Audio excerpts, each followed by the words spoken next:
Hora 12. 18h, 19h. La prêtresse se prépare à faire un sacrifice. Unaque es omnia, dea iset. Étant unique, tu es tout, déesse Isis. Extrait épigraphique d'une prière romaine à la déesse. La prêtresse soupira en regardant les filets d'esturgeon laissés par Caecilius le cuisinier. Ces hommes étaient censés être des chefs professionnels. Alors pourquoi n'étaient-ils pas capables de se renseigner sur les restrictions alimentaires de leurs clients? Que la déesse lui en soit témoin, elle était irritée. Tout d'abord, cet ignare de cuisinier engagé pour l'occasion s'était mis en tête de préparer une mamelle de truie. Et pourtant, il savait qu'elle recevait plusieurs convives de confession juive. La seule chose que tout le monde devait savoir à Rome sur les Juifs était qu'ils ne mangeaient pas de porc, non? En fait, la prêtresse n'en consommait pas elle non plus. Elle s'étonnait d'ailleurs de voir autant de ses concitoyens en ingérer quand elle pensait à la saleté de l'animal. Du reste, de toutes les bêtes sur terre, les porcs étaient les plus enclins à copuler lors d'une lune décroissante, lorsque les forces de la nature déclinaient à leur tour. Que tirer de bon d'une créature conçue de telle manière? Pour couronner le tout, comme la prêtresse l'avait expliqué patiemment à son cuisinier, tout en se retenant de lui donner des coups de ceinture pour respecter sa fonction, tous les Égyptiens savaient bien que ceux qui buvaient du lait de truie attrapaient la lèpre et étaient atteints de démangeaisons purulentes. Et pourtant, il voulait nourrir ses invités de la mamelle même dans laquelle ce lait était généré. Qu'avait-il prévu pour le dessert? Un gâteau à l'aconite vénéneux imbibé d'une décoction de belladone? Ensuite était arrivé ce hautain Caecilius, tellement fier de lui de savoir que les Juifs ne mangeaient pas de lièvre non plus, ce que son crétin de cuisinier ignorait. Et pourtant, il avait apporté du poisson, comme si une prêtresse d'Isis pouvait manger du poisson. Certes, les autres Égyptiens pouvaient consommer du poisson, et ils devaient même en faire griller le 9e jour du 1er mois. C'était un impératif religieux. Ce jour-là, la prêtresse achetait elle aussi du poisson pour se plier aux exigences de son culte, mais pour sa part, elle laissait le sien cuire sur un petit grill sur le trottoir, devant chez elle, jusqu'à ce qu'il se consume totalement devant sa porte. Les poissons étaient des créatures impures, car ils venaient de la mer, et la mer était un élément superflu, quelque chose d'inutile et d'indésirable, un résidu de la création. La mer était stérile, on ne pouvait ni la labourer, ni la boire, ni en faire quoi que ce soit. Si les dieux ne lui avaient pas trouvé d'utilité, leur prêtresse n'allait certainement pas consommer les fruits de ces eaux impies et impures.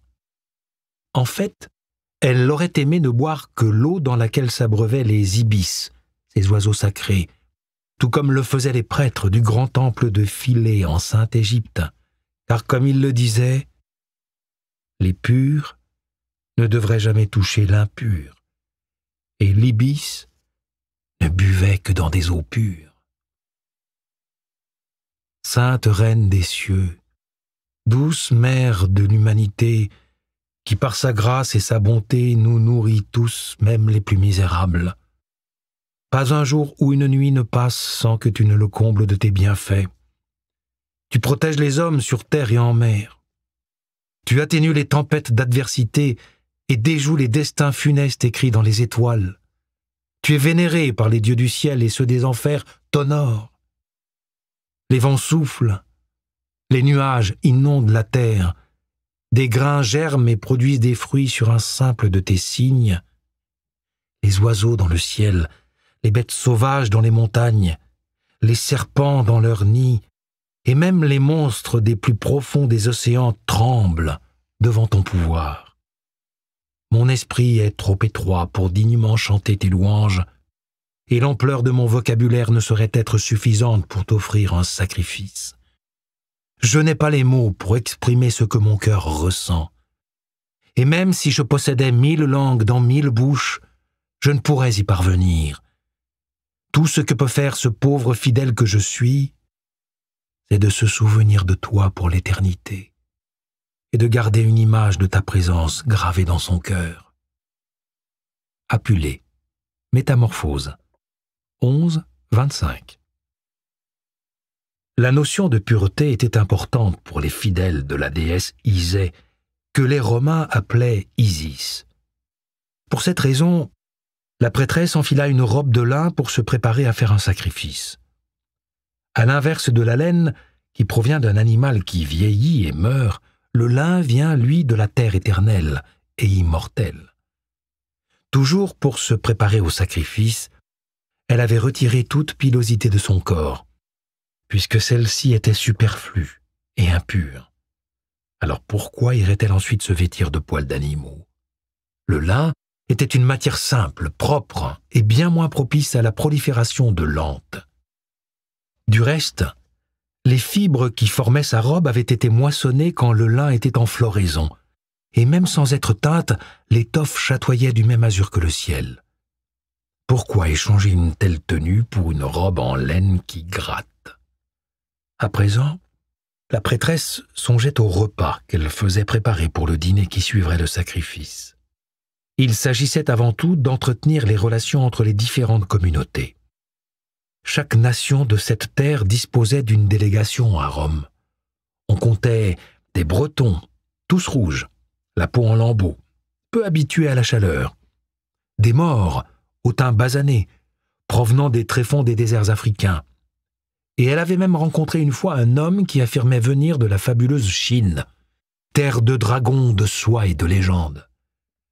À la différence du peuple juif avec son Dieu unique et des suiveurs palestiniens qui honoraient le dieu Baal sous toutes ses formes, les fidèles d'Isis composaient un groupe cosmopolite. Isée, la déesse mère égyptienne, revêtait maintenant l'identité d'Isis la compatissante, que Grecs, Romains, Celtibères, Isors d'Asie et bien d'autres peuples encore priaient. Bien entendu, ils priaient aussi d'autres dieux, et tous, mis à part les chrétiens et les juifs, que la prêtresse considérait comme complètement fous, tous priaient l'empereur et le grand Jupiter, gardien de Rome. La prêtresse elle-même était énothéiste. Malgré sa dévotion à Isis, elle reconnaissait l'existence d'autres dieux et les invoquait même à l'occasion. À propos d'Isis, nous avons une bien meilleure connaissance du culte à Isis que des autres religions contemporaines, parce que l'auteur et prêtre, Plutarque, était fasciné par la déesse et s'en montrait assez respectueux. Son texte, Isis et Osiris, contient énormément de détails sur les croyances et les rituels liés à la déesse. Ce qui préoccupait la prêtresse à cet instant, c'était que son quartier était habité par une large population juive. Ses fidèles avaient tendance à vivre regroupés, car les écoles, les synagogues et les boucheries, respectant leurs restrictions alimentaires, étaient ainsi toutes à portée de main. Toutefois, observant un monothéisme strict, les Juifs ne participaient pas aux grandes célébrations liées à sa religion.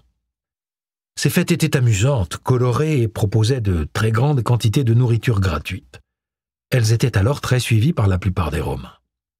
Lors de la fête du 5 mars, une procession s'était élancée depuis l'Iséum, le temple d'Isis, jusqu'au champ de Mars pour rejoindre le Tibre. Là, un bateau avait été formellement béni en hommage au navire sur lequel Isis avait parcouru le monde à la recherche des morceaux du corps de son cher Osiris, dispersés partout sur terre par le méchant dieu Seth. En plus d'être plein de vie et de couleurs, ces festivals étaient bruyants et tumultueux. Les barbus que recevait la prêtresse ce soir souhaitaient être rassurés quant à la teneur des célébrations qui auraient lieu fin octobre.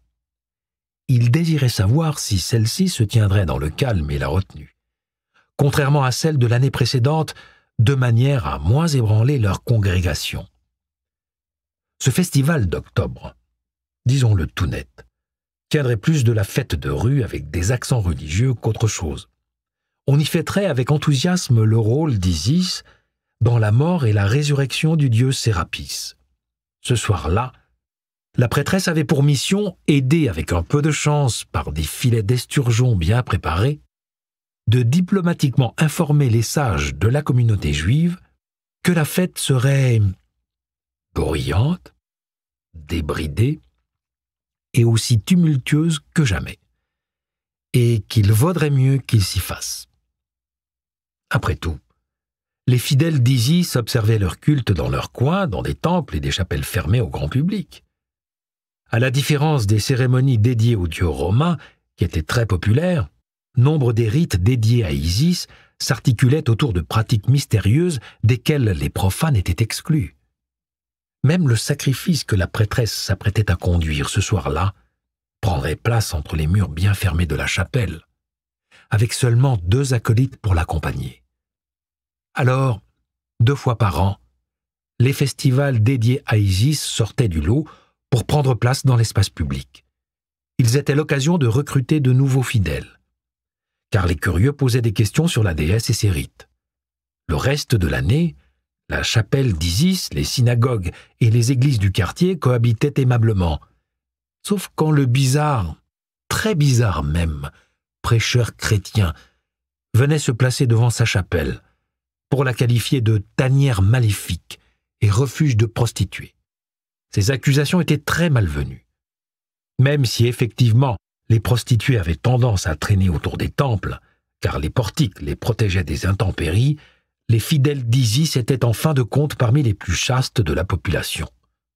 En fait, leur religion leur imposait de longues périodes d'abstinence avant certaines célébrations. Ainsi vint le jour du sacrifice. À la nuit tombée, de nombreux prêtres arrivèrent, et tous les profanes durent quitter les lieux.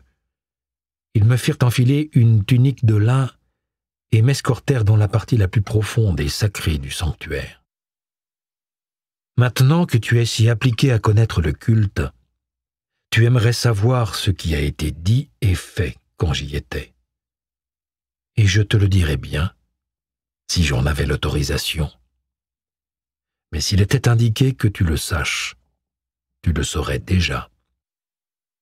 Si je venais à satisfaire ton imprudente curiosité, tes oreilles et ma langue auraient alors également à en souffrir. Apulée, Métamorphose, 11-23.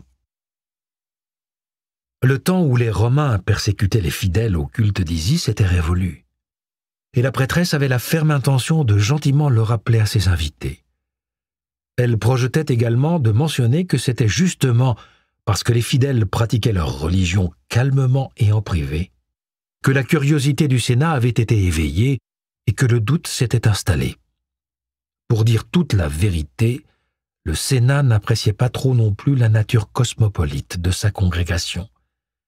Esclaves, étrangers et personnes démunies côtoyaient des femmes de la haute société, et même quelques aristocrates lors des cérémonies, ce qui faisait des temples d'Isis le lieu idéal pour fomenter une révolution. Ainsi, en 50 avant Jésus-Christ, les chapelles privées dédiées à Isis avaient été bannies, et le consul avait mené personnellement un groupe de prêtres et d'ouvriers pour déconsacrer physiquement l'un de ces sanctuaires. Les ouvriers s'étaient alors subitement mis en grève, en faisant remarquer qu'il s'agissait là d'un lieu dédié à une déesse puissante, et que sa démolition pourrait leur attirer bien des ennuis.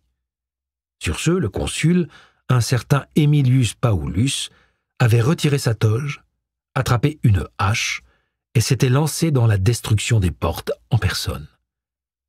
Ce rejet du culte d'Isis avait connu son apogée à l'époque d'Auguste, lorsque tous les sanctuaires dédiés à la déesse avaient été expulsés de force du Pomerium, les limites sacrées de la ville de Rome.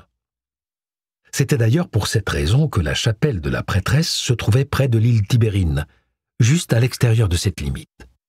Toutefois, Auguste venait d'achever les guerres civiles en luttant contre Marc-Antoine et sa très chère alliée, Cléopâtre d'Égypte. Dans ses campagnes de propagande, la reine avait affirmé être la réincarnation d'Isis. Ce que la déesse avait pensé de cette idée, c'était assez facilement deviné lorsque l'on sut ce qui était arrivé au couple par la suite. Isée n'appréciait pas trop les usurpatrices. L'empereur Tibère avait même fait détruire les sanctuaires et jeter les statues à l'effigie d'Isis dans la rivière. Toutefois, Caligula et Néron, deux empereurs jamais opposés à une bonne fête, avaient donné leur soutien au culte. L'empereur Domitien avait aussi été un grand partisan, car lorsque son père Vespasien avait déclaré la guerre au gouvernement romain, son fils avait fui la ville sous couvert d'être un adorateur d'Isis.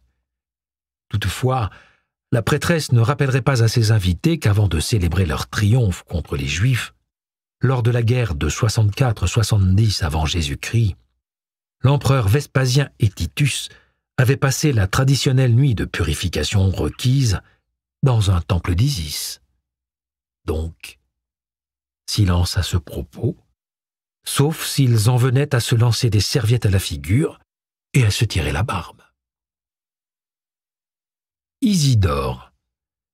Tout comme le prénom Théodore signifie « don de Dieu », le prénom Isidore signifie « don d'Isis ». Cela nous donne un aperçu des religions respectives des parents du père de l'Église, que l'on nommera de façon assez perturbante Saint Isidore de Séville.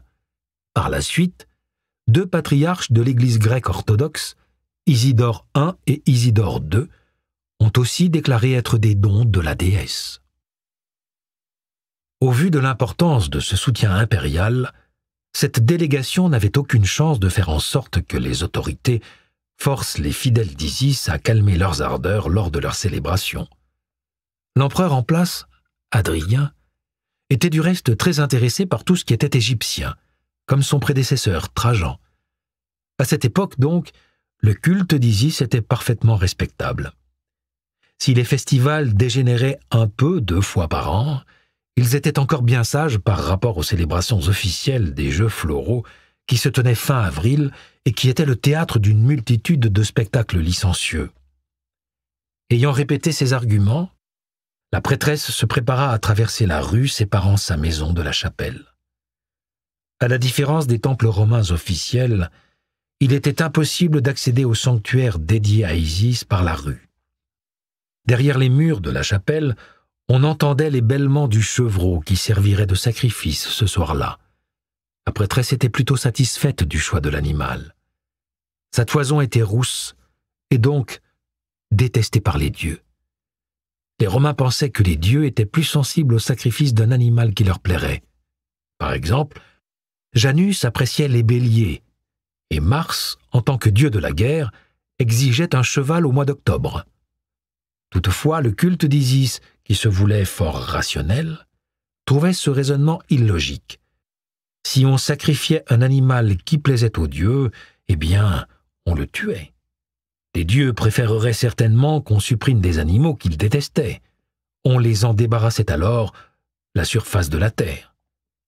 Il y avait bien une explication théologique complexe précisant pourquoi les dieux égyptiens n'aimaient pas les animaux à la toison rousse, mais nous n'avons pas besoin de nous aventurer sur ce terrain. En principe, la prêtresse aurait jeté la tête de l'animal sacrifié dans le Tibre. Toutefois, après l'avoir vu faire plusieurs fois, le boucher asiatique du bout de la rue lui fit une belle offre pour les têtes des animaux sacrifiés. Après en avoir discuté avec ses collègues, la prêtresse avait découvert que cette solution plus profitable était acceptable sur le plan œcuménique. Alors elle s'attendait à négocier les restes de sa victime le lendemain matin. Ce soir, avant de se lancer dans les mystères sacrés du sacrifice, il lui fallait se charger de tâches bien plus bassement matérielles, comme s'enquérir de ce que le cuisinier lui avait préparé pour remplacer cet esturgeon qui lui était interdit. Plutôt boudeur, le chef avait admis qu'il n'avait pas voulu prendre de risques en évitant toute forme de viande. Il l'informa qu'elle aurait un dîner simple, mais élégant, composé d'un cake aux oignons émincés et aux noix. La prêtresse le dévisagea alors complètement interdite et l'interpella. « Des oignons ? Je ne peux pas manger d'oignons. » Les rites iséens n'ont jamais laissé place à des actes irrationnels, sensationnels ou superstitieux, comme quelques personnes le pensent. mais certains d'entre eux sont porteurs de valeurs morales et pratiques, tandis que d'autres ne sont pas dénués de raffinement en matière d'histoire ou de sciences naturelles, comme tout ce qui a trait à l'oignon. Prenons l'histoire de Dictys, l'enfant d'Isis, qui encore nourrisson a tenté d'attraper un bout d'oignon, en est tombé dans la rivière et s'y est noyé. L'histoire est des plus improbables, mais les prêtres restent loin des oignons. Ils les détestent même.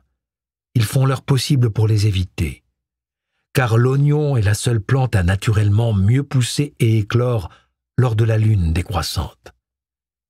Il n'est approprié ni lors des périodes de jeûne, ni lors des festivals, car dans un cas il provoque la soif, et dans l'autre, les larmes de ceux qui en consomment. Plutarque, traité d'Isis et d'Osiris, 8.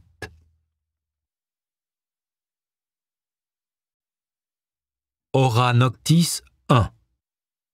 19h, 20h. Le négociant en épices sort dîner. De nos jours, on va jusqu'en Inde tous les ans à bord d'un navire marchand armé de nombreux archers, car ces mers sont infestées de pirates. Pline, Histoire naturelle, 6, 26, 6. Alors que son mari se préparait à sortir dîner, la femme de Mihérius, le négociant en épices, l'embrassa sur la joue et lui dit « Reviens-moi sain et sauf ». Elle lui répétait toujours la même chose, qu'ils partent pour un voyage de 2 ans vers Alexandrie, puis la Syrie, leur pays natal, ou comme ce soir simplement pour dîner dans les environs. Non pas qu'un repas chez Marcus Manidus soit sans danger, remarqua Mihérius en frissonnant. Lorsqu'un messager était venu le prévenir que le dîner aurait un peu de retard, Mihérius s'était demandé si c'était parce que leur hôtesse, Licinia, avait dévoré le cuisinier tout cru et sans sel de surcroît. Pourtant, la redoutable Licinia représentait un danger dérisoire comparé aux risques encourus si l'on faisait affaire avec Marcus Manidus lui-même. Le négociant en épices avait découvert à ses dépens que Manidus était en réalité un requin, qui, sous couvert de l'air doux d'un agneau, n'hésitait pas à croquer dans la part de profit d'un marchand non averti. Il cligna des yeux avec cet air modeste qui ne le quittait pas. Alors, sans même que l'on s'en rende compte, on se retrouverait à le supplier de louer un espace dans son entrepôt pour une somme de 10% supérieure au tarif en vigueur. Et en plus, on l'obligeait à mettre le tout par écrit pour signer un contrat à toute épreuve. Mihérius se souvenait être retourné chez lui en se sentant satisfait, voire légèrement coupable d'avoir profité de la faiblesse de Manidus. Puis la nuit suivante, il s'était réveillé en sursaut lorsqu'il avait pris conscience de ce qu'il avait signé. Malgré cela, Mihérius de Myra n'avait d'autre choix que de retourner parler affaires avec Manidus. Mais cette fois-ci, lorsqu'ils se serreraient la main pour conclure leur accord, il prendrait soin de compter ses doigts après coup. Il venait juste d'entendre dire que le navire marchand, le fils de Io, venait d'arriver au port d'Ostie. Le bateau était typique de son époque, qui, avec une capacité de 75 tonnes, pouvait transporter jusqu'à 1500 amphorées. Parmi celles-ci, une douzaine étaient estampillées du sceau de plomb de Mihérius, le négociant en épices. La forme de ces urnes était légèrement différente de celle des traditionnelles amphores romaines, pour la bonne et simple raison qu'elles n'étaient absolument pas traditionnelles. Elles venaient de Barras, une ville peu connue de la côte ouest indienne. 6 d'entre elles contenaient de la cannelle, de l'encens et du gingembre. Leur valeur était quasiment équivalente à celle du bateau qui les transportait. Les 6 autres étaient pleines de poivre finement moulu. De grands navires marchands accostent souvent dans ces villes commerçantes sur la côte indienne. Ils viennent y chercher du poivre en grande quantité ainsi que du malabatrum, une plante ressemblant à la cannelle. On y trouve aussi des marchandises importées telles que de l'or en lingots, de la topaze, des vêtements et du linge finement tissé, de l'antimoine, du corail, du verre grossier, du cuivre, de l'étain, du plomb, du vin et du blé pour ravitailler les bateaux, puisqu'ici, les négociants n'en font pas le commerce. En ce qui concerne l'export, on trouve du poivre, car il est produit dans une région proche qu'on appelle le Cotonara et qui fournit tous les marchés. Il y a aussi une abondance de perles parfaitement formées, d'ivoire, de soie, de l'anis sauvage du Gange, du malabatrum des terres intérieures, des pierres précieuses de tout genre, dont des diamants et des saphirs. Ceux qui viennent ici depuis l'Égypte font le voyage généralement lors de l'épiphie, soit le mois de juillet. Le périple de la mer Érythrée, 56. Le poivre était une denrée terriblement chère. Un ouvrier devait payer l'équivalent d'1 mois de salaire pour s'en payer une livre.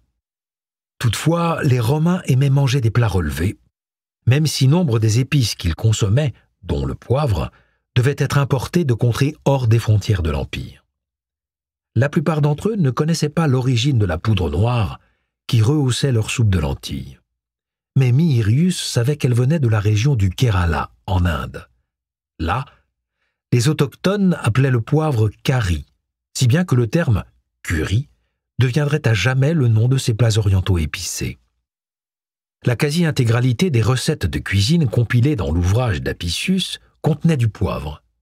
Pourtant, pour bien des plats, il était de loin l'ingrédient le plus coûteux. Dès qu'il s'agissait d'acheter des épices, les Romains sortaient les pièces d'or. Parfois, Mihirius se demandait s'il était prudent d'expédier littéralement des tonnes d'or tous les ans par bateau afin de payer un produit de luxe qui s'évanouissait dans les égouts impériaux quelques heures après avoir été consommé. Comme l'avait remarqué le naturaliste Pline l'Ancien un siècle plus tôt. Le poivre apporte-t-il autre chose que du piquant dans l'assiette? N'importe quel fruit ou baie lui sont supérieurs. Pourtant, pour cette unique désirable qualité, nous le faisons venir d'aussi loin que l'Inde. Le poivre et le gingembre poussent naturellement dans leur pays d'origine. Et pourtant, nous les achetons au poids, comme s'il s'agissait d'or ou d'argent. Pline l'Ancien, Histoire naturelle, 12, 14. Quand on importait un bien aussi précieux que le poivre dans une ville aussi vénale que Rome, il était nécessaire de le conserver dans un entrepôt aussi sécurisé que possible. Et cette contrainte était pesante. Voilà pourquoi Mihirius sortait dîner ce soir-là. Non seulement Manidus, son hôte, possédait un entrepôt dans lequel les voleurs ne pouvaient pas s'introduire, mais en plus son personnel était connu pour son intégrité. Mihirius avait déjà vu bien des jarres d'épices disparaître de pièces fermées, ou se retrouver remplis d'ordures, leurs seaux grossièrement forcés. Les services de Manidus coûtaient une fortune, mais au moins, les produits sortaient de ces entrepôts dans le même état qu'à leur arrivée. En invitant Mihirius à dîner, Licinia avait sournoisement ajouté qu'en tant que marchand, il pourrait être intéressé par le récit de l'un des autres convives, un voyageur qui était allé jusqu'à Cyrène et qui profiterait du repas pour raconter ses aventures. Non, mais vraiment? Mihirius ne parlait à personne de ses voyages. Pourtant, lorsqu'il était jeune homme, il était allé bien loin pour établir des contacts qui avaient plus tard fait sa fortune. Un voyageur de retour de Cyrène. Tiens donc. Comme si un périple jusqu'à cette petite ville située sur la côte nord-africaine représentait une aventure extraordinaire. Mihirius savait que le monde était immense, bien plus que les simples citoyens romains ne l'imaginaient, sans compter les habitants de la cité impériale qui pensaient que la civilisation s'arrêtait aux bornes de la ville. Il se rappelait son passage sur une plage à Taprobane, que d'autres plus tard avaient appelée Serendib, Ceylan ou Sri Lanka. Il avait discuté avec un marin qui semblait étonné d'être allé aussi loin à l'ouest, si loin de son port d'attache de Katigara à Bornéo, sur le Sinus Magnus, un immense océan qu'il appelait mer de Chine du Sud. Mihirius lui avait parlé de la Gaule et de la Bretagne qui étaient encore plus loin. Il avait aussi évoqué les rumeurs sur des terres lointaines située encore plus à l'ouest. Et le marin l'avait écouté poliment, mais tout de même avec scepticisme. Taprobane a longtemps été considéré comme un autre monde. À l'époque d'Alexandre le Grand, une expédition a prouvé pour la première fois qu'il s'agissait d'une île. Onésicrite, le commandant de sa flotte, nous a informé que les éléphants y étaient plus grands et mieux adaptés au combat que ceux qu'on trouve en Inde. Et Mégasténès nous a appris que l'île était séparée en deux par une rivière, que ses habitants se nomment les Paléogonès, et que leur pays produit plus d'or et de grosses perles que l'Inde. Pline l'Ancien, Histoire naturelle, 6, 24. À son tour, le marin lui avait raconté ses histoires. Il avait évoqué des routes en Chine impériale encore plus incroyables que celles dont Mihérius parlait avec tant de fierté. Des routes si larges qu'une file était réservée aux fonctionnaires et aux messagers officiels. Lorsque Mihérius, tout aussi sceptique, lui avait demandé pourquoi un tel empire n'avait pas tenté d'entrer en contact avec Rome, le marin lui répondit que les Chinois avaient effectivement essayé de le faire à de nombreuses reprises. À chaque fois, il s'était vigoureusement retrouvé contré par les Parthes en Asie occidentale. En effet, ceux-ci profitaient bien trop du commerce sur la route de la soie pour accepter qu'on les évince en tant qu'intermédiaires. Cette conversation avait eu lieu quasiment 20 ans plus tôt. Mihérius était parti de Syrie au printemps. Il s'était tout d'abord arrêté à Musa, un port arabe où, suivant les ordres de son père, il avait établi un contrat de longue durée avec des marchands de parfums et d'encens. Puis de sa propre initiative, il était allé un peu plus loin. Il était arrivé à Océlis, juste au moment où se levait l'étoile que certains appelaient Canis Major ou encore Sirius, l'étoile du chien. C'était principalement à Océlis qu'on embarquait pour voyager jusqu'en Inde. Le jeune Mihérius avait eu de la chance, car le vent qu'ils appelaient Hippalus venait de se lever à son arrivée, et les vaisseaux de la compagnie marchande étaient sur le point d'embarquer pour leur périple annuel. En moins d'un mois, Mihérius s'était retrouvé à boire du vin avec les commerçants de Mousiris, une ville de la côte indienne occidentale. De là, il avait pris la route et traversé les terres d'un peuple appelé Néasendi. Le plus grand port local était à l'embouchure d'une rivière. Cet endroit était important pour Mihérius, car le poivre y était expédié par bateau depuis l'intérieur des terres. D'après les marchands avec lesquels il avait discuté, les fermiers cultivant le poivre évidaient l'intérieur d'un tronc d'arbre, comme on fabriquerait un canoë, et ils le chargeaient de leurs précieuses marchandises. Puis ils descendaient la rivière en dérivant sur leurs embarcations pour vendre leurs produits sur le port. Antun Antoninus, le maître de Déquin, Rome, a envoyé des émissaires par-delà les frontières qui sont venus jusqu'à nous en passant par Rinan, le Vietnam actuel. C'était là notre premier contact direct avec eux. Hu Hanshu, 166. Comme tous les négociants en produits exotiques, Mihérius connaissait le célèbre ratio 1/5/28. Le chiffre 1 représentait le prix à payer pour faire venir par bateau une amphore sur une route commerciale éprouvée. Ce mode de transport coûtait 5 fois moins que le recours à une péniche pour le même trajet, et 28 fois moins cher que l'utilisation d'un char à bœuf.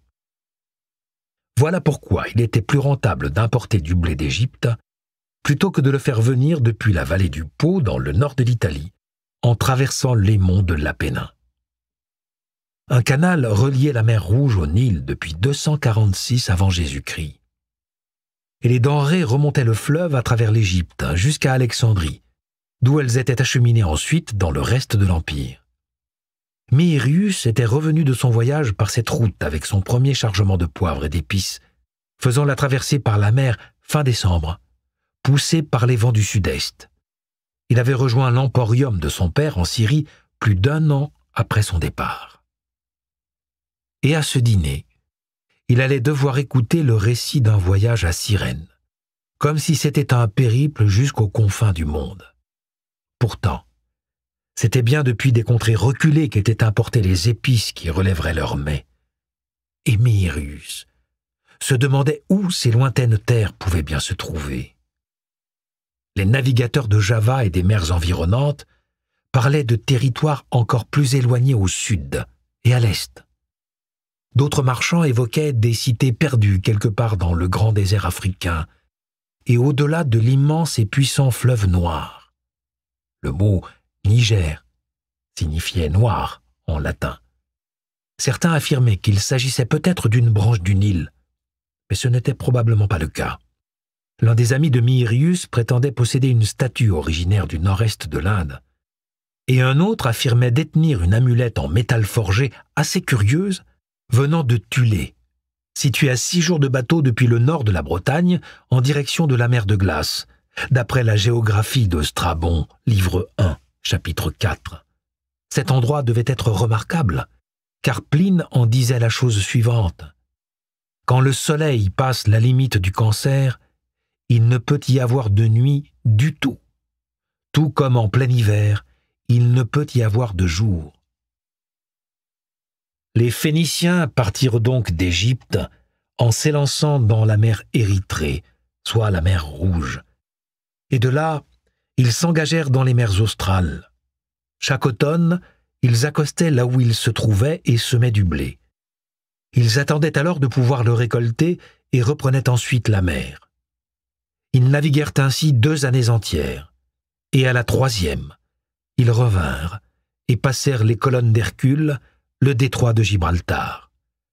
Leur voyage était terminé. À leur retour, ils jurèrent que lorsqu'ils passèrent le point le plus au sud de la Libye, de l'Afrique donc, le soleil de midi était à leur droite. Pour ma part, je ne crois pas du tout cette fable. Hérodote, Histoire, livre 4e, 42. Le monde était immense et bien étrange. Seuls les marchands, dans leur quête de nouvelles routes et de nouveaux produits, avaient tenté d'en trouver les limites. Et encore, sans succès.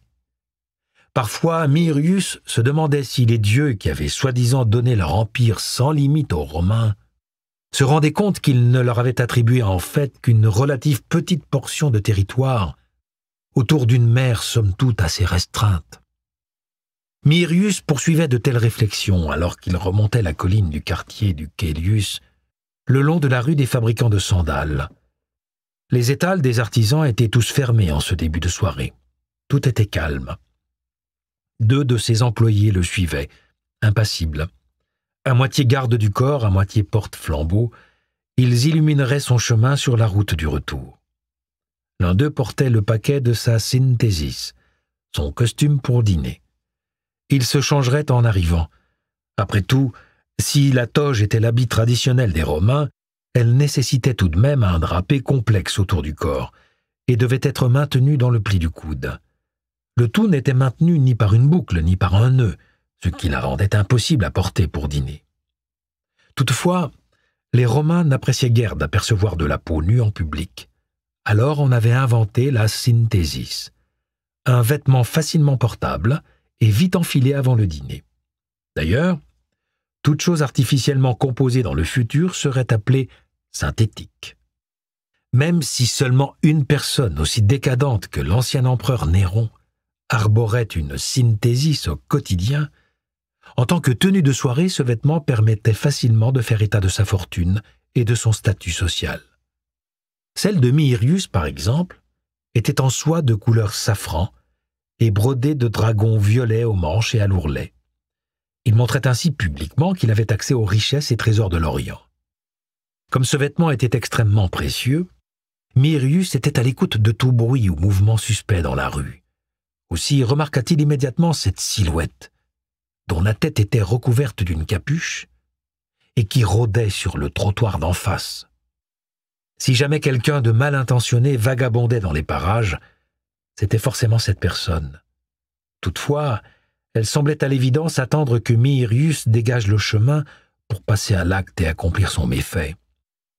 Elle ne semblait avoir pris Mihirius pour cible. Le négociant regarda la silhouette une dernière fois avec curiosité, avant de poursuivre sa route vers son dîner d'affaires et l'inévitable arnaque qui l'attendait avec Manidus, l'homme au regard si doux et au cœur si dur.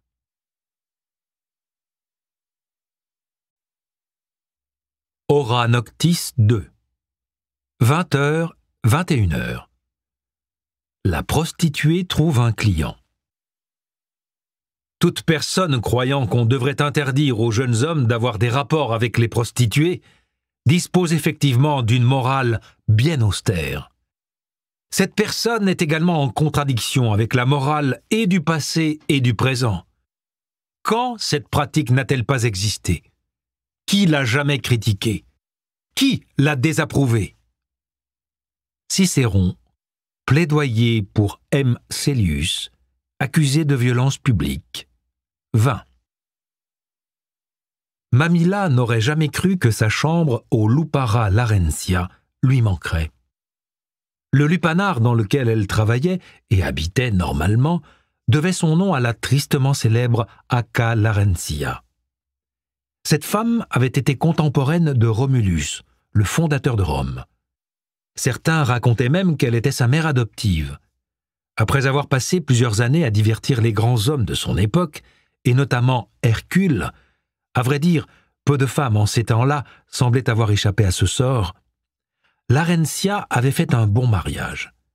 Elle était morte à un âge avancé et avait légué sa fortune au peuple de Rome. On célébrait encore sa mémoire lors d'un festival, les Larentalia, tous les 23 décembre. Idéalement, Mamilla aurait aimé elle aussi faire un bon mariage et échapper à son quotidien. Toutefois, elle était bien consciente que toute la nuée de prostituées qui fréquentaient la ville avait la même ambition. Aussi, la réserve d'époux potentiels était-elle presque tarie. Quoi qu'il en soit, Mamilla n'avait qu'une vague idée de ce à quoi pouvait ressembler le quotidien d'une vie de famille romaine classique. Elle ne se souvenait d'aucune autre maison que le bordel. Comme bon nombre de ses congénères, Mamilla avait été adoptée à la naissance, ce qui signifie qu'elle avait été ramassée dans la rue où elle avait été abandonnée, puis élevée par les employés d'une maison close. À Rome, on pratiquait un contrôle des naissances post-natales assez brutal, ce qui impliquait que les enfants non désirés, comme Mamilla, étaient littéralement jetés aux ordures. Les plus malchanceux finissaient dévorés par des chiens errants. Ceux qui avaient un peu plus de chance étaient ramassés et élevés pour devenir esclaves.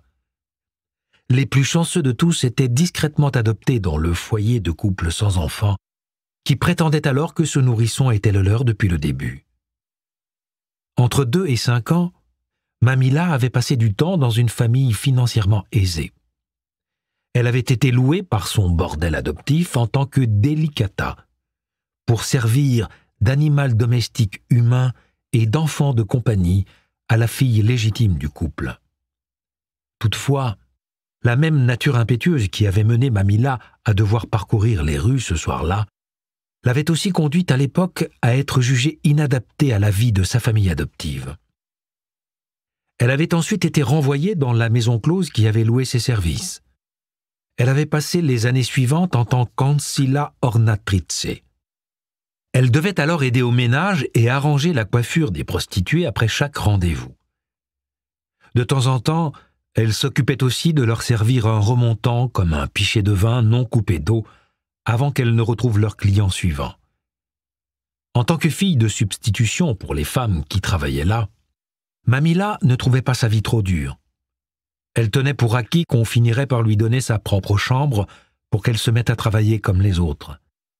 Ce jour arriverait quand la Villicus Puella Rome, qui s'occupait des filles, tomberait d'accord avec le médecin pour dire que Mamilla était viripotens, c'est-à-dire capable de s'occuper d'un homme. Mais tout ne s'était pas passé comme prévu, et avant même qu'elle ait pu démarrer sa carrière, un problème était venu tout perturber. La propriétaire n'avait peut-être pas suffisamment payé les truands du quartier, ou peut-être avait-elle perdu la faveur des magistrats. Tout ce dont Mamilla se souvenait, c'était que des hommes avaient fait irruption avec de gros bâtons pour tout casser à l'intérieur du lupanar, battre les filles et les violer. Elle avait fui et s'était retrouvée toute seule à la rue. Elle s'était vite tournée vers le seul moyen de subsistance qu'elle connaissait et s'était lancée dans la dangereuse carrière de prostituée sans être légalement déclarée. Elle n'avait aucune idée de ce qui était arrivé à ses propriétaires précédents. Elle avait d'ailleurs pris soin de ne surtout pas le savoir, puisqu'elle se considérait comme une femme libre depuis qu'elle avait pris la fuite. Généralement, une femme qui avait l'intention de vendre son corps pour vivre déclarait ses intentions aux édiles de la cité en donnant son nom et son lieu de naissance. Elle prenait ensuite un pseudonyme, car la plupart des familles préféraient qu'une femme choisissant cette profession se défasse de leur patronyme d'origine.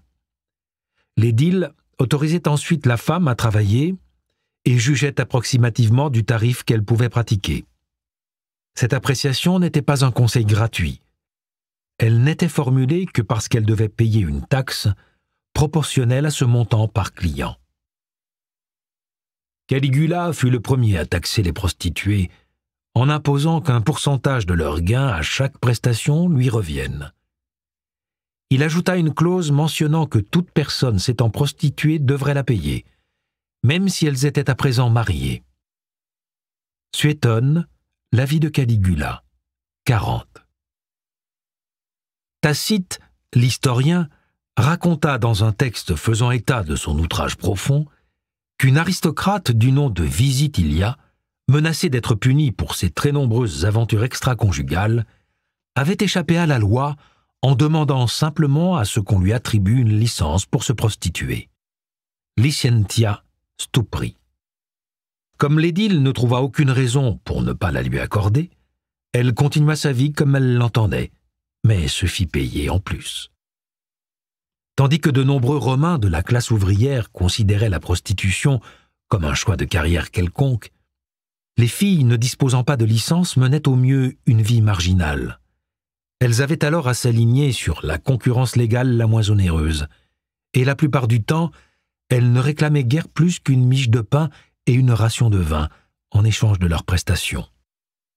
Aussi Mamilla s'estimait-elle chanceuse d'avoir rencontré l'abominable Syricus, cette espèce de chien hargneux. Il s'était associé après une négociation minutieuse. Mamilla devait attirer des clients potentiels dans des contre-allées ou des recoins tranquilles. Et là, sous la pointe menaçante de la dague de Syricus, les victimes devaient se délester de leurs bourses, de leurs vêtements et de tout ce qui pourrait revêtir la moindre valeur. Mamilla était consciente que la vie d'une Galina, comme on appelait alors ces voleuses prostituées, avait tendance à se terminer assez violemment, soit dans une allée quelconque, soit de façon beaucoup plus dramatique dans une arène. Les magistrats prenaient plaisir à se montrer sadiquement créatifs lorsqu'ils devaient trouver un châtiment pour une femme de sa profession. Même en profitant des gains de ses crimes, Mamilla essayait de trouver une manière de s'échapper. Lucius, ayant l'apparence d'un âne, est horrifié par la perspective d'avoir un rapport sexuel avec une femme en public. Un soldat partit chercher la femme dans sa cellule. Comme je l'expliquais plus tôt, elle avait été condamnée pour ses nombreux crimes et devait être jetée aux bêtes après avoir copulé avec moi. Alors on prépara un divan, richement décoré d'écailles de tortue d'Inde, d'un matelas de plumes et d'un duvet de soie fleurie. Déjà, la honte de devoir m'accoupler en public avec cette femme répugnante me saisissait, quand en plus je craignais pour ma propre vie. Quand nous serions enserrés dans l'embrasse de Vénus, quel animal sauvage allait-il libérer pour dévorer la femme? Quelle que soit sa nature, je doute qu'il soit assez civilisé et bien éduqué pour s'en prendre à elle et épargner l'innocent animal coincé entre ses cuisses. Apulée, les Métamorphoses. Livre 10, chapitre 24.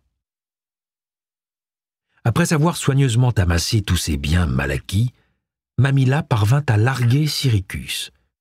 Certains affirmaient qu'il la cherchait encore. Elle changea ensuite son nom et se déclara officiellement auprès des autorités.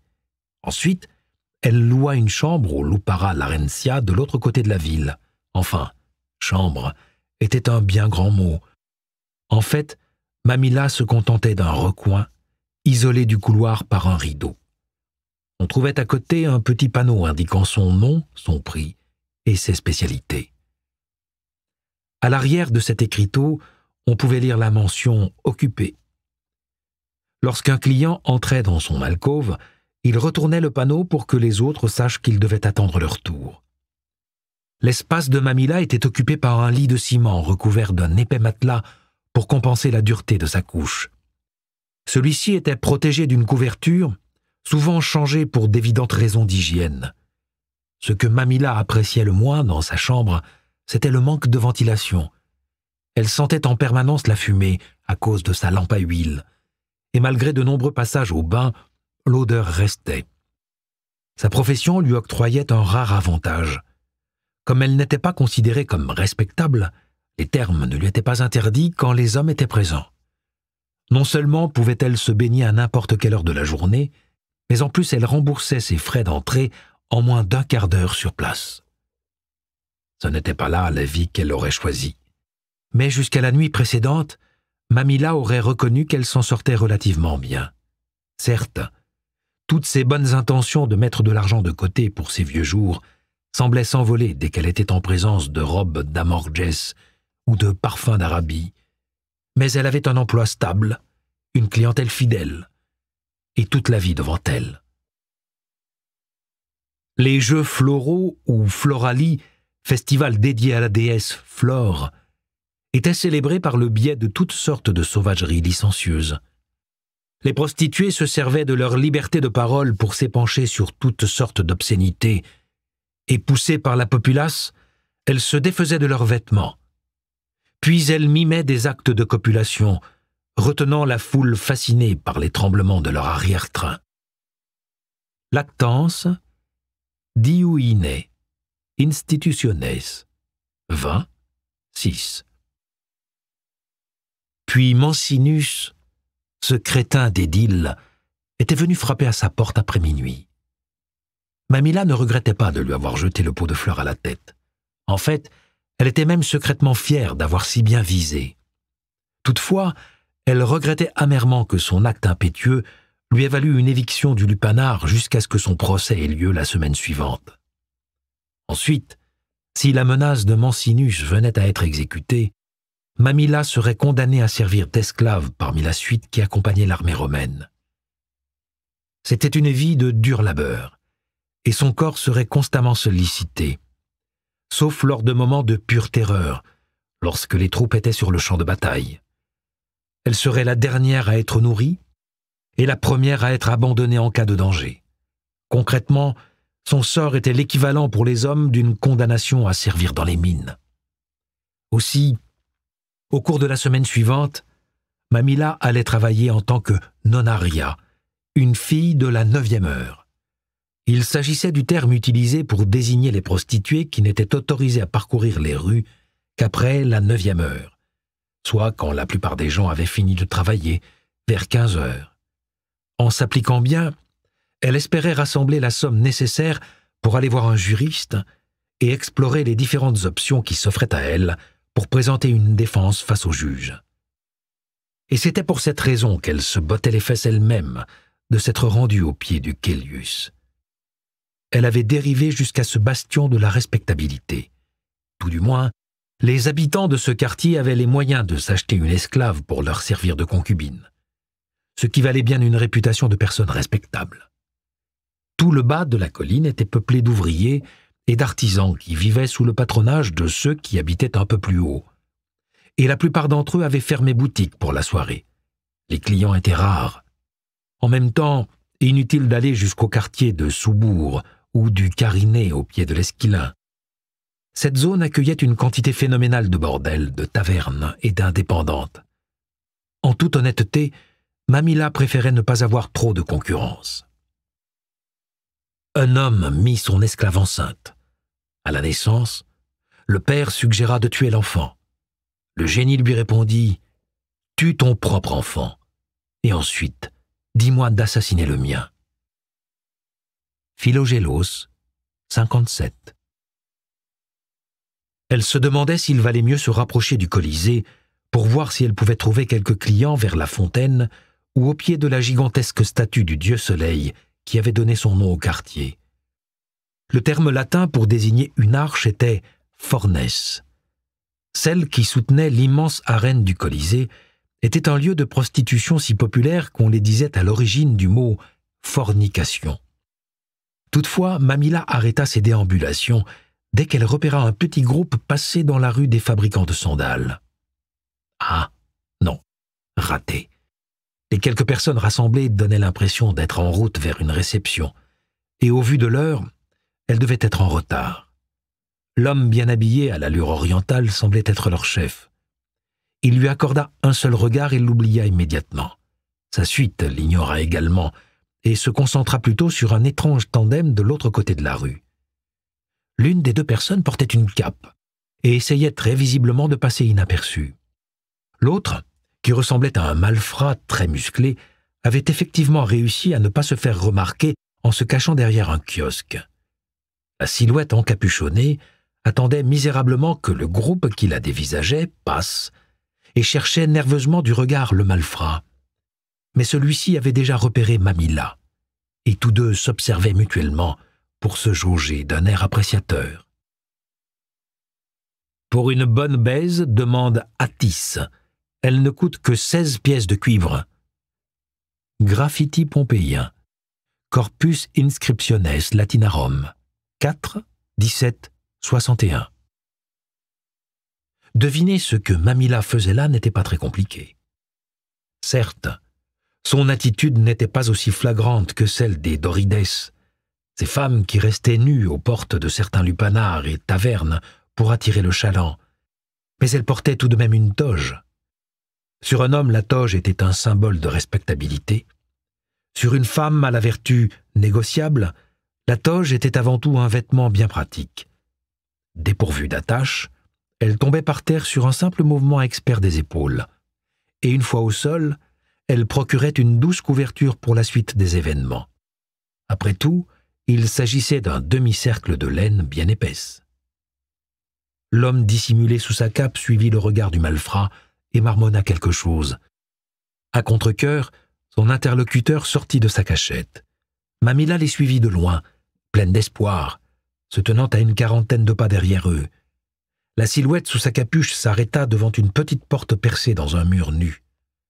Après un regard furtif qui attira même l'attention des pigeons, seuls autres occupants de la rue, il se glissa dans l'ouverture en marmonnant quelque chose au voyou. Puis on aperçut l'éclat brillant et argenté d'un objet changeant de main. Mamilla resta sur place, un grand sourire impudent aux lèvres, alors que le malfrat approchait. Blondie m'a appris à détester les brunes.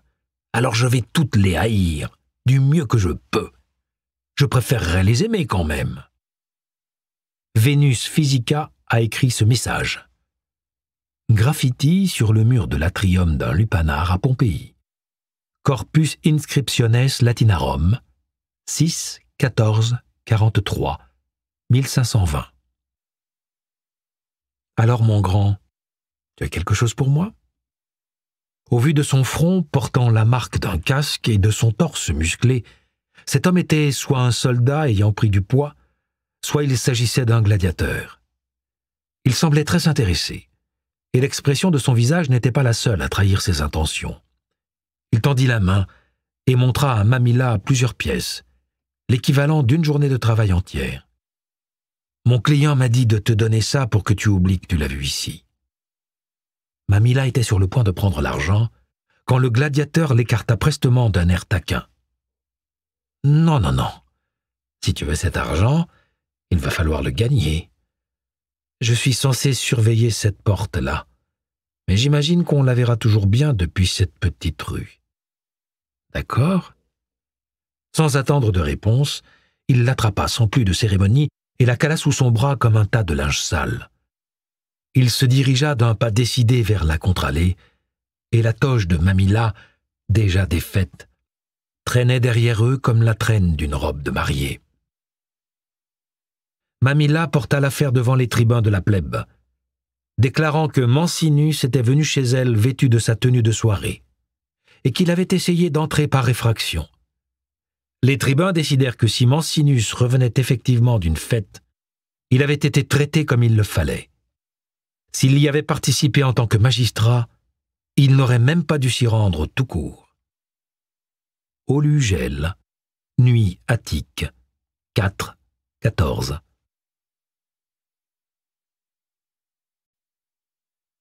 Hora Noctis 3, 21h, 22h. L'astrologue compose un horoscope. Toujours penser que l'univers est une entité dotée d'une substance et d'une âme. Toute chose se réfère à une perception unique, celle de cette chose vivante. Vois comment tout agit en symbiose, et comment, sous cette impulsion, tout entre en interaction avec tout ce qui est. Observe alors le tissu de la vie ainsi formé, son fil, sa texture. Marc Aurèle, Pensée, 4, 39. Alors que son client entrait dans la pièce, Balbillus, l'astrologue, fut tenté d'enfouir sa tête entre ses mains. Comment se faisait-il qu'Ophéla, cet homme connu pour ses talents d'intrigant, cet être impitoyable qui résolvait les problèmes du puissant maître du Sénat, Lucius Seionius Commodus, puisse se montrer aussi mauvais dans les affaires d'espionnage? Brandissait-il un panneau affichant « Je jure solennellement que mes intentions sont mauvaises » en maraudant de façon très voyante dans les rues de Rome? Balbillus espérait le contraire, car il ne voulait pas que des oreilles indiscrètes recueillent un seul mot de son entrevue de la soirée. Ce qu'Ophéla et lui s'apprêtaient à faire pouvait être considéré comme un acte de haute trahison, car ils allaient essayer de découvrir dans quelles circonstances l'empereur Hadrien mourrait. Ce n'était pas comme si Hadrien ne le savait pas déjà. L'empereur était censé être un tel expert en astrologie que tous les ans, au calende de janvier, il écrivait tout ce que lui réservait l'année à venir. En effet, la rumeur disait qu'il savait ce qu'il ferait à l'heure de sa mort. Bien évidemment, les empereurs n'appréciaient guère que les prévisions sur leur mort soient portées à la connaissance du grand public. Ils craignaient que les politiciens les plus aguerris, devenus leurs ennemis, ne décident qu'il était temps d'accomplir les auspices.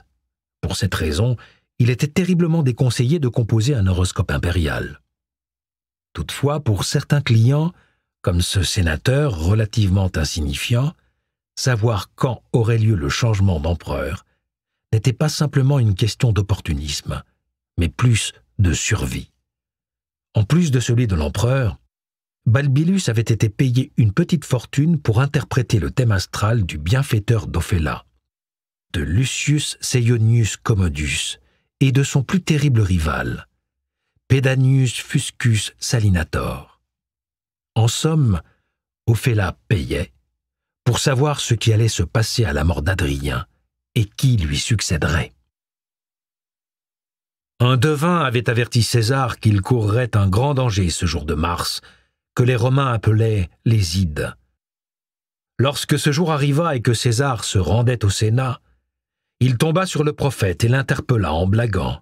« Tu vois, les Ides de Mars sont venus. »« Oui, marmonna l'astrologue, mais pas encore terminées non plus. » Plutarque, Vie de César, 63. Balbillus fut momentanément distrait en se rappelant une blague populaire. Une femme se rend chez un astrologue et lui demande d'interpréter la carte du ciel pour son fils malade. Étant assuré que le garçon aurait une vie longue et prospère, tout à sa gratitude, la femme lui promet de le payer le lendemain. Celui-ci lui répondit alors « Payez maintenant, on ne sait jamais. » Même si cela n'avait rien à voir avec l'astrologie, Balbillus pensait pouvoir prédire avec une certaine précision que l'empereur Hadrien n'en avait plus pour très longtemps et qu'il décéderait d'un problème cardiaque. Quelques années plus tôt, il avait pris place parmi la foule lorsque l'empereur avait inauguré le temple de Vénus à Rome. Hadrien était passé tout près de l'astrologue. Il avait eu de la chance. Il avait pu également remarquer un pli transversal au niveau du lobe de l'oreille impériale. Balbillus possédait la même marque, et d'expérience familiale, on savait que cette particularité était le signe d'une mort prématurée pour insuffisance cardiaque.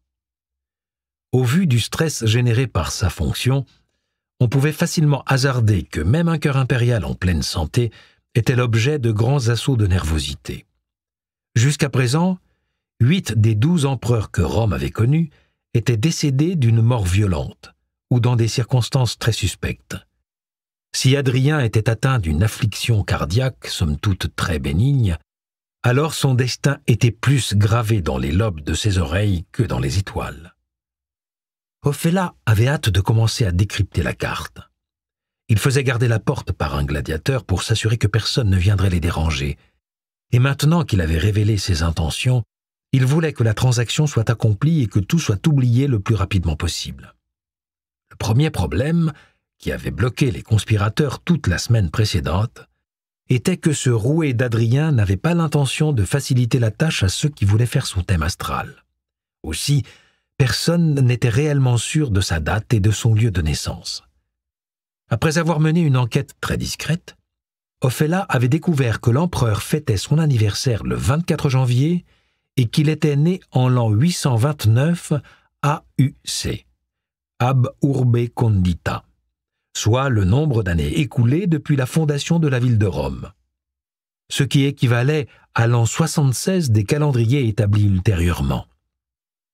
Cela induisait que son soleil était en Verseau, et les signes dominants d'Hadrien étaient le Verseau, le Capricorne et le Poisson, avec Uranus et le Soleil en planète. Jusqu'à présent, tout allait bien. Mais l'angle de la Lune dans l'ascendant était déterminé par le lieu de naissance. Et tandis que certains parlaient d'Italica en Espagne, d'autres parlaient de Rome. Bien entendu, Hadrien n'était pas pressé d'éclaircir cette confusion, et sa garde rapprochée insistait lourdement pour savoir exactement pourquoi on demandait à connaître un tel détail. En fin de compte, Balbilius avait décidé qu'il serait plus simple de lire 2 cartes du ciel, une par lieu de naissance, et d'espérer qu'Hadrien ne mente pas sur sa date d'anniversaire. Une autre blague populaire traversa perfidement l'esprit de l'astrologue. Alors qu'il voyageait à l'étranger, un jeune homme consulta un astrologue. Il cherchait à savoir comment allait sa famille en son absence. Après avoir demandé les dates des étoiles du jeune homme, l'astrologue l'informa en toute confiance que tout allait bien chez lui et que ses 2 parents se portaient à merveille. « Attendez » l'interrompit le jeune homme. « Mon père est mort depuis 15 ans. » L'astrologue consulta à nouveau la carte du ciel et affirma sur un ton plein de sympathie « Vous ne savez vraiment pas qui est votre véritable père, n'est-ce pas ?» La famille Balbilius. Le premier Balbilius du nom était le fils d'un astrologue célèbre, Thrasilus, qui était ami avec l'empereur Tibère. Un jour, Tibère fut sur le point de le jeter du haut d'une falaise, car il lui prédisait un avenir plein de succès alors qu'il restait coincé dans sa misérable existence. Toutefois, Thrasilus lui désigna un bateau et devina à raison qu'il était porteur de la nouvelle du retour en grâce de Tibère à Rome. Son fils eut la fonction d'astrologue de cour sous le règne des empereurs Claude, Néron et Vespasien. Après avoir servi ses 3 Césars, il écrivit un traité d'astrologie dont les fragments nous sont parvenus. Sénèque, le philosophe et homme de lettres, le décrivit comme un homme de culture ésotérique savante. Ce Balbilius décéda à Éphèse aux alentours de la naissance d'Hadrien. Sa fille s'appelait Claudia Capitolina, et si elle avait donné naissance à un fils, il s'agirait du Balbilius dont nous parlons ici. Autrement dit, à information inexacte, résultat incorrect. Balbilius n'avait aucune idée de la précision de celle qu'on lui avait fournie pour calculer l'avenir d'Hadrien. Il savait que quelqu'un s'en était déjà chargé. Hadrien avait appris l'astrologie de son oncle paternel Hélius, qui était considéré comme l'un des plus grands experts de son temps. Il lui avait confié que le thème astral d'Hadrien avait tous les marqueurs d'un horoscope impérial parmi lesquels le Soleil et la Lune, à l'épicentre de la carte, sont servis à égalité par 5 autres planètes. Par-dessus tout, le Soleil et la Lune sont localisés sur des secteurs vitaux, soit en ascendant ou en Mesurana. Ils sont ainsi servis par toutes les planètes. En conséquence, ceux qui sont nés sous une telle conjonction sont promis à un avenir de roi régnant sur de nombreuses nations. Fragment issu du traité Astronomica d'Antigone de Nicée. Avoir un oncle dont les divinations révélaient qu'une personne était promise à un avenir impérial avait du bon comme du mauvais. Lorsqu'un certain Vettius Pompustius s'était découvert un avenir d'empereur, il avait trouvé la nouvelle amusante, jusqu'à ce que l'empereur en place, Domitien, pas trop amusé pour sa part, le fasse exécuter, par précaution. Le père de Domitien, Vespasien, avait eu une approche un peu plus subtile de la question. Lorsque des informateurs l'avaient prévenu qu'un sénateur s'était découvert à tort un tel avenir, il ne l'avait pas fait tuer. À la place, il offrit un immense domaine à cet homme. Lorsque son fils lui avait demandé à quoi il jouait, le vieil empereur rusé lui répondit « Visiblement, il paraît nécessaire qu'un jour cet homme nous doive une grosse faveur. » Alors que Balbillus était dans ses calculs, il se heurta à un autre problème. Apparemment, Ophéla lui-même était un astrologue du dimanche. Après avoir ergoté sur l'interprétation d'un chiffre, il découvrit un schisme théologique entre leurs deux visions. Ophéla suivait les enseignements de Claude Ptolémée. Il était sans aucun doute un très grand astrologue, et son travail allait être déterminant pour la discipline. Ses très longs ouvrages, l'Almageste et la Tétrabible, devaient se révéler utiles pour des siècles, sinon des millénaires, tant ils expliquent bien les phénomènes célestes et leur interprétation. Claude Ptolémée. Né en Égypte à une date inconnue, Claude Ptolémée publia ses meilleurs travaux au début du IIe siècle.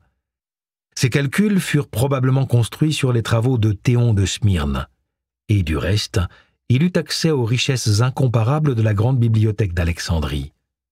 Son œuvre, l'Almageste, ne portait en fait pas ce nom à Rome, puisque ce terme vient d'une traduction du grec en arabe. Ce n'est qu'au Moyen Âge que celui-ci fut traduit en latin. Tout comme les éléments de mathématiques d'Euclide, ce texte est l'un des écrits scientifiques les plus durables. Ptolémée décrivit si bien les phénomènes astronomiques de son époque que sa théorie avançant que la Terre était au centre de l'univers survécut jusqu'à l'invention du télescope.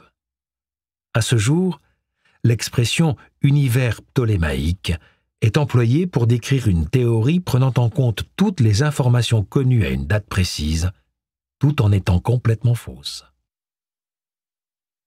Toutefois, les découvertes de Ptolémée étaient récentes et elles venaient de faire éclater la scène astrologique. Tandis que de nombreux admirateurs suivaient ces nouveaux préceptes, comme cet agaçant Ophéla, beaucoup de professionnels comme Balbillus préféraient travailler à partir du système de Marcus Manilius, dont les travaux précèdent ceux de Ptolémée de plusieurs générations. La famille Balbillus comptait des astrologues dans ses rangs depuis cette époque, et Ophéla avait choisi de consulter Balbillus, car la rumeur disait que Manilius aurait personnellement révélé à son arrière-grand-père son grand secret, à savoir comment calculer la durée de vie d'un homme grâce à l'astrologie. Mais Ptolémée a fait de l'astrologie une science, arguait Ophéla. Regarde un peu ces formules mathématiques. Le système de Manilius a fonctionné pour Domitien, contra Balbillus. Ils marquèrent une pause, tandis qu'ils pensaient à la relation du défunt empereur Domitien, que personne ne pleurait, avec les astrologues de son époque. Il y avait eu par exemple le cas d'Asclétario. Cet homme, un initié connaissant le grand secret, n'avait jamais prétendu ignorer ce que l'avenir lui réservait. Convoqué devant l'empereur, il avait admis avoir cherché quel serait son propre destin. Il avait affirmé que sa dépouille serait dévorée par des chiens et qu'il ne faudrait plus attendre longtemps avant que cela arrive. Domitien s'était alors dit que si cet homme pensait qu'il allait bientôt mourir, il devait lui prouver qu'il avait raison. Sinon, il méritait la mort, car il n'était rien d'autre qu'un charlatan.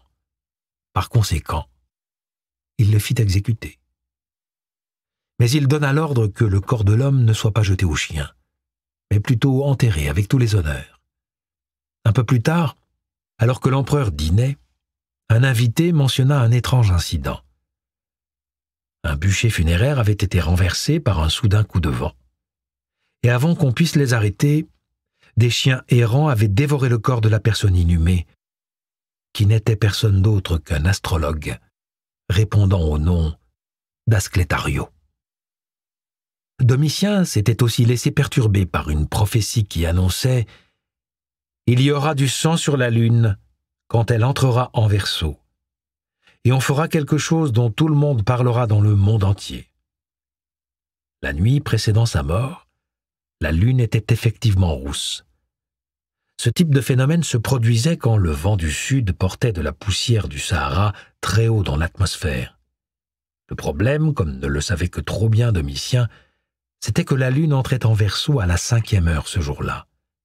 Ce fait, ajouté à d'autres signes et autres présages, avait permis à Domitien de connaître l'heure exacte de sa mort imminente. L'empereur attendit nerveusement son destin, entouré de ses gardes soi-disant les plus loyaux. Il finit par demander l'heure. Comme prévu, ses affranchis lui mentirent en annonçant que la 6e heure commençait. Soulagé que le soi-disant temps de sa mort soit passé, Domitien alla alors gaiement se préparer pour prendre un bain, et ce fut dans sa chambre qu'il croisa son assassin à l'heure exacte. Pour que le système manilien fonctionne au mieux, l'astrologue avait besoin de connaître l'heure et le lieu exact de la naissance d'une personne, mais aussi celle de sa conception, car comme le grand homme l'avait lui-même remarqué, le destin gouverne le monde, et tout répond à une loi gravée dans le marbre. Chaque période est marquée de son immuable fortune. Nous commençons à mourir au moment de notre naissance, et notre fin dépend de nos débuts. À la différence de Ptolémée, qui préférait établir ses divinations à partir des signes solaires, les suiveurs de Manilius accordaient une importance égale aux signes lunaires et aux ascendants.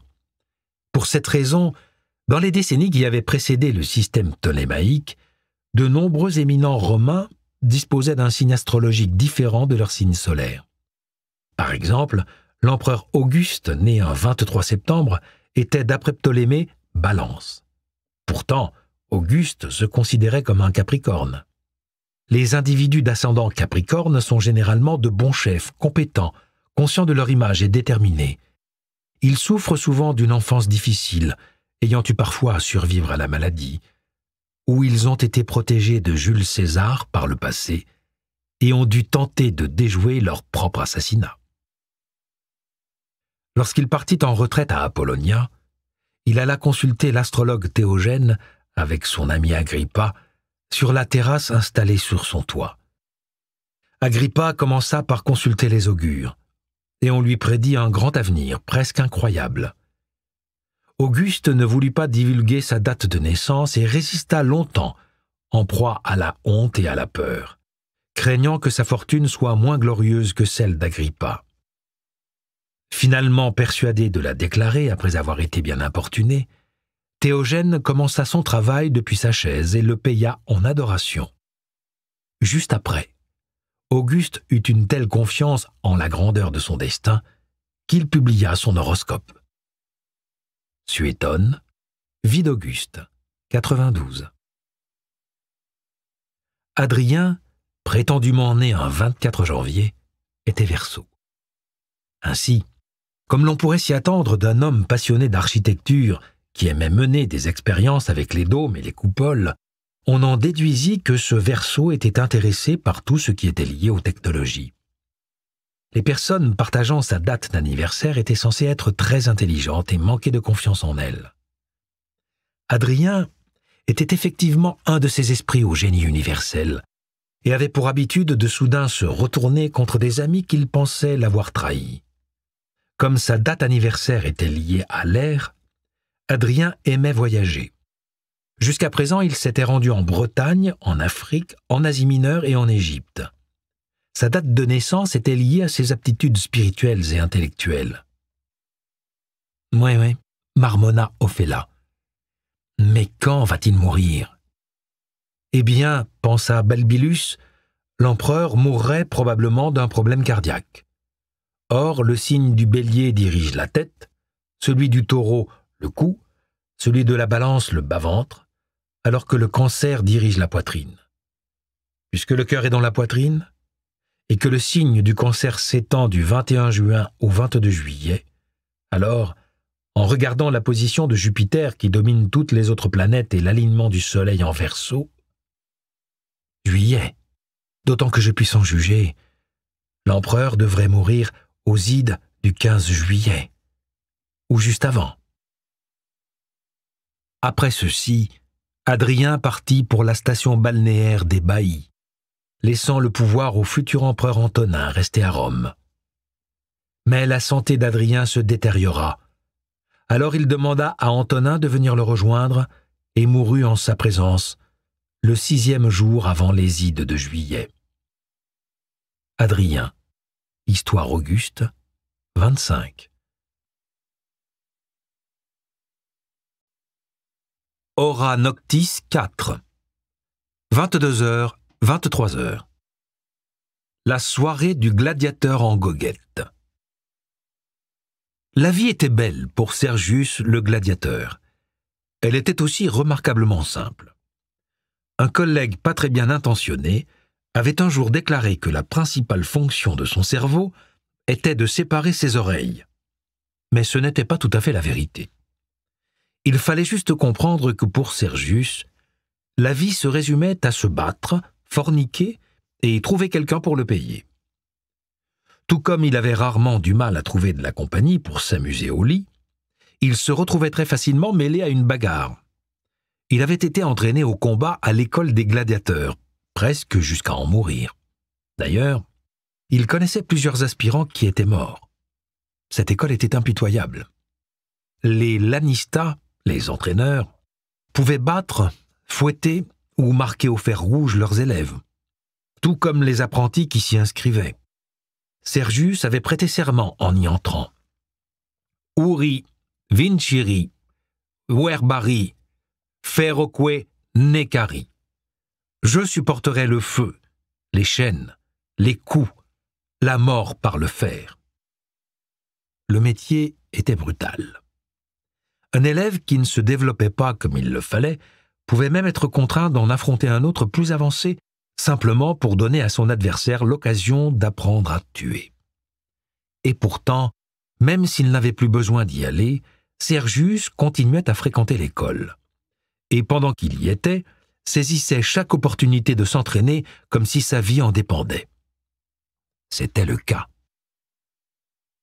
Ave Caesar. Ave Caesar morituri te salutant.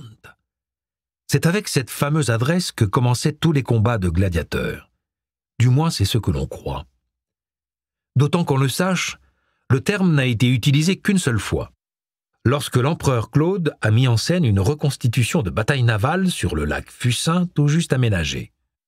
Enfin, la bataille n'a pas été totalement factice, car pour les participants, la lutte a été bel et bien réelle.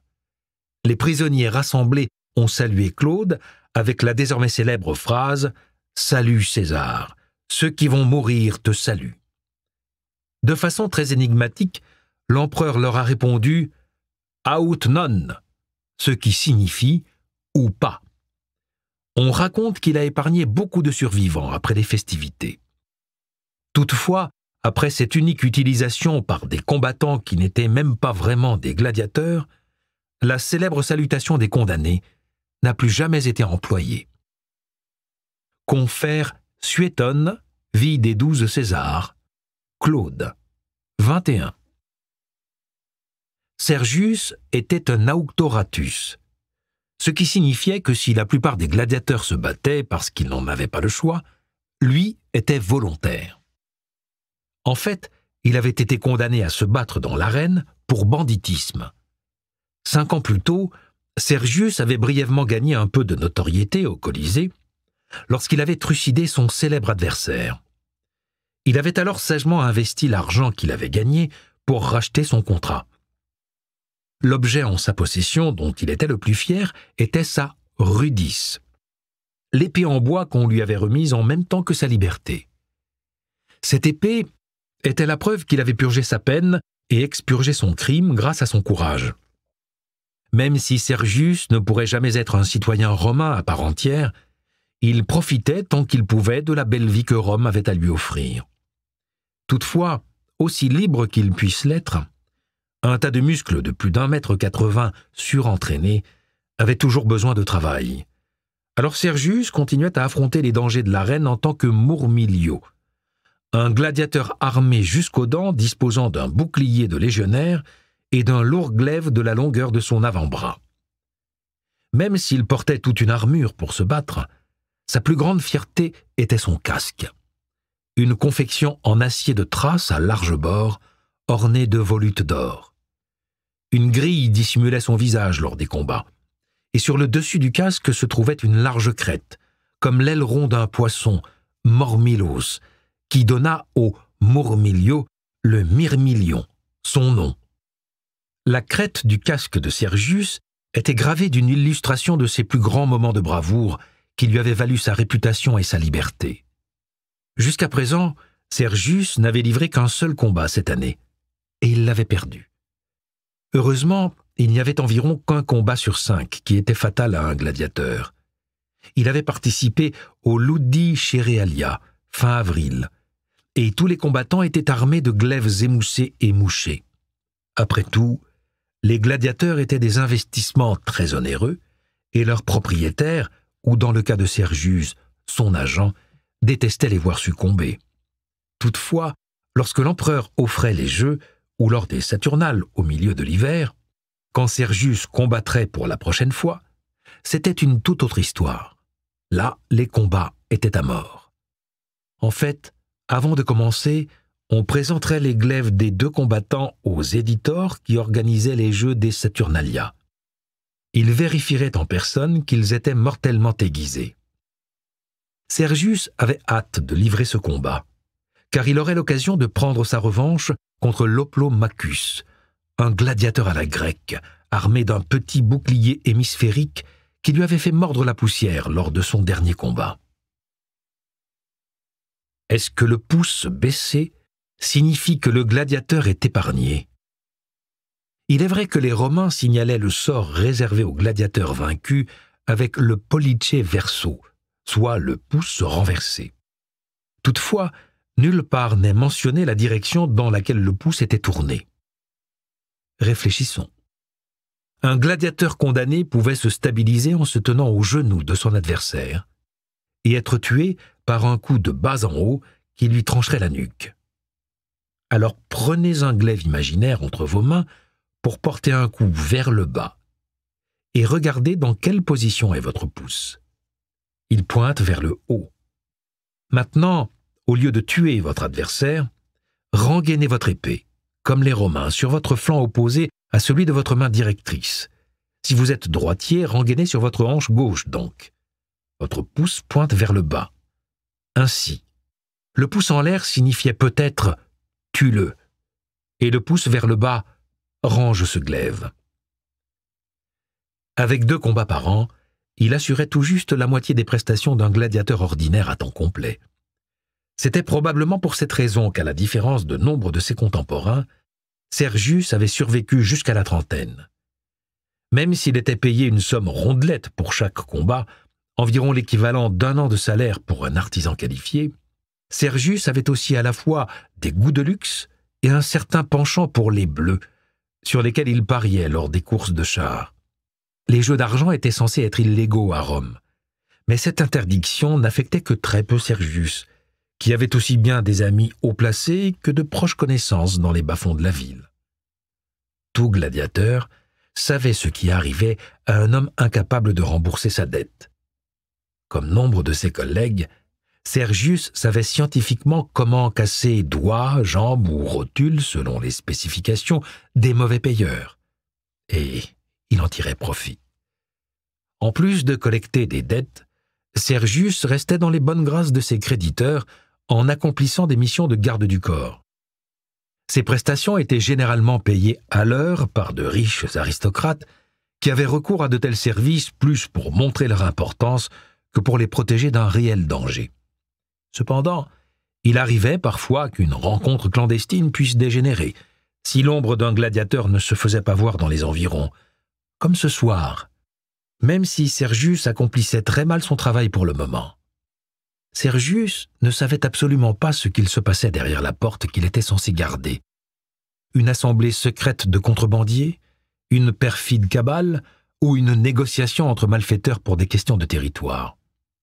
Sergius avait déjà fait office de gardien de la paix dans toutes ces situations et il n'avait strictement rien à faire de ce que ces gens faisaient tant qu'il recevait son argent. Ses pièces bien rangées dans sa bourse, il se dépêcha de rejoindre le lieu de son prochain contrat, une famille d'aristocrates sur le Caelius dont le dîner était sur le point de s'achever. Un bon hôte terminait la soirée sur un spectacle. La danse lascive de filles de Cadix, peut-être, ou les poèmes émoustillants de Catulle récités par une jolie fille avec une lyre. Certains préféraient montrer la performance d'acrobates de Lycie en Asie mineure, et d'autres encore des démonstrations de combat avec de véritables gladiateurs. Pour son exhibition de ce soir, Sergius serait armé du glaive en bois qui servait à l'entraînement des légionnaires. Personne ne mourrait donc, mais il n'était pas impossible qu'un os soit brisé, et encore moins que le combat se solde par quelques hématomes. Sergius avait anticipé le déroulement de sa soirée en laissant son matériel chez le client.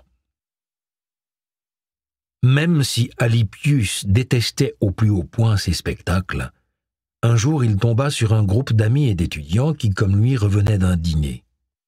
Ils insistèrent lourdement et finirent par le traîner au cirque, alors qu'il continuait à protester. Il s'y déroulait ce jour-là l'un de ces cruels spectacles sanguinaires. Il s'écria alors « Vous pouvez forcer mon corps à venir s'asseoir dans les gradins, mais vous ne pouvez pas forcer mes yeux ou mon esprit à se porter sur ce qu'il se passe dans l'arène. Je serai absent tout en étant présent. » Si seulement il avait aussi bouché ses oreilles. L'un des combattants tomba, et l'immense clameur des spectateurs le stimula tant, il fut submergé par la curiosité. Il ouvrit les yeux et fut frappé encore plus profondément en son âme que la victime ne l'avait été dans son corps. Car dès qu'il vit le sang, son esprit l'absorba avec une sauvagerie féroce, et il ne détourna pas le regard, mais le riva sur ce loisir sanglant. Il s'imprégna de cette folie, savourant ce divertissement malsain, ivre de folie sanguinaire. Saint Augustin, Confession, 6, 8. Sergius portait une large balétus, une grosse ceinture de cuir clouté qui protégeait une bonne partie de son abdomen et une manche rembourrée qui l'aidait à protéger le bras qui tenait le glaive des coups de son adversaire. Il s'agissait d'un gladiateur thrace qui allait se servir d'une épée incurvée et plus légère, elle aussi en bois. Dans un vague grognement, les deux adversaires échangèrent brièvement quelques mots avant de se lancer. Ils devaient s'affronter une quinzaine de minutes et ensuite, eh bien, que le meilleur gagne. Ils furent accueillis par des hurrahs tandis qu'ils paradaient dans l'atrium avant de rejoindre le jardin éclairé à la torche à l'arrière de la maison. L'hôte et ses invités s'assirent sur des chaises au bord de l'arène de fortune construite pour l'occasion, et Sergius remarqua que l'hôtesse était également présente au premier rang, tout excitée, tout comme les Vestales lors des combats les plus sanglants au Colisée. Des esclaves jetèrent quelques coups d'œil furtifs depuis la cuisine, où le chef, passablement énervé, leur donnait quelques coups pour les faire revenir à leur tâche, à savoir la préparation d'une luxueuse collation et de quelques précieuses douceurs servies après le dîner. Le thrace était agile et avait plus d'un tour dans son sac. Il dansait autour de Sergius, qui était beaucoup plus lourd. Joueur, il lui asséna quelques coups bien sentis sur son si précieux casque. Les spectateurs applaudirent et huèrent les combattants en fonction des paris qu'ils avaient faits. Mais tous eurent un petit cri de stupeur en voyant Sergius prendre un coup vicieux sur les reins. Il avait clairement subi la première partie de ce combat, avant que le thrace ne signale que leur temps d'échauffement venait de s'achever en tentant de le frapper directement au visage avec son sabre. Sergius part à l'attaque en levant son bouclier pour dévier le coup par-dessus son épaule. Le thrace voulait justement qu'il effectue cette parade maladroite. Il avait maintenant le champ libre pour porter un coup d'estoc sur le dos non protégé de son adversaire. Juste avant qu'il ne puisse frapper, Sergius passa à l'action. Le gladiateur venait de passer ce premier quart d'heure à bercer son adversaire de l'illusion de sa supériorité. Cette période de faux-semblants l'avait vraiment irrité. Alors même que le Thrace s'apprêtait à l'embrocher, Sergius le repoussa d'un coup de bouclier vers le haut. Celui-ci était protégé d'un mascaron de bronze représentant Méduse, et même si le Thrace avait le visage défendu de la grille de son casque, lorsqu'un gladiateur de plus de 100 kilos de muscles vous frappait de toutes ses forces, eh bien, il frappait fort, vraiment fort. Secoué, le Thrace tomba par terre sous les vivas des spectateurs, alors que Sergius posait son pied sur sa gorge, dans un geste de victoire symbolique. « Tu n'avais pas besoin de faire ça », marmonna le Thrace après coup. Il était assis sur un tabouret dans leur vestiaire de fortune et passait un doigt sur son nez pour vérifier la sévérité de son hématome. Sergius lui grogna alors sa réponse. « Tu n'avais pas non plus à taper sur mon casque. » Un esclave lui passait un strigile sur le dos pour en gratter la sueur. Sergius était également payé pour ça. La transpiration des gladiateurs au combat était un ingrédient de choix dans la confection des huiles pour le corps et des produits cosmétiques des dames, tout comme leur sang était parfois enduit sur le fer de lance dont un Romain se servait pour peigner les cheveux de son épouse lors de leur cérémonie de mariage. Il existait toute une mystique autour des gladiateurs. Le strigile. Les Romains pensaient que tremper dans un bain pour s'y faire mousser ne permettait pas d'en ressortir vraiment propre. Dans les faits, on trempait dans de grands bassins, de préférence avec quelques amis, mais le but de l'exercice était plutôt de dilater les pores de la peau. Là, on sortait du bain pour se faire enduire d'huile parfumée, comme il se devait. Puis, après avoir mariné quelques minutes, on se faisait retirer cet onguent en prenant avec la saleté les peaux mortes ou toute autre barrière à l'hygiène. Cette opération se faisait à l'aide d'un strigile, une sorte de lame émoussée en cuivre qu'on pouvait se passer soi-même. Idéalement, un bel esclave ou une charmante domestique pouvait se charger de l'affaire. Des strigiles quasi intacts d'époques ultérieures nous sont parvenus. En effet, la symbolique de la purification et de la propreté étant importante, de nombreuses personnes étaient enterrées avec le matériel adéquat. Un peu plus tard, vêtu d'une tunique propre, Sergius méditait là-dessus, en grimpant un peu plus haut sur la colline du Caelius pour sa dernière mission de la soirée. Son programme était alors loin d'être désagréable. L'aristocratique Épia en avait assez de dormir seul, tandis que son noble mari voyageait à l'étranger pour accompagner le très mobile empereur Hadrien. Parfaitement conscient que sa femme pouvait avoir des envies adultères, son époux avait placé quelques gardiens devant sa porte. Toutefois, comme l'avait fait remarquer le poète Juvénal, « Mes vieux amis m'ont toujours donné ce conseil. Ferme bien les portes et assure-toi que ta femme soit à l'intérieur. » Très bien, mais qui va garder les gardes?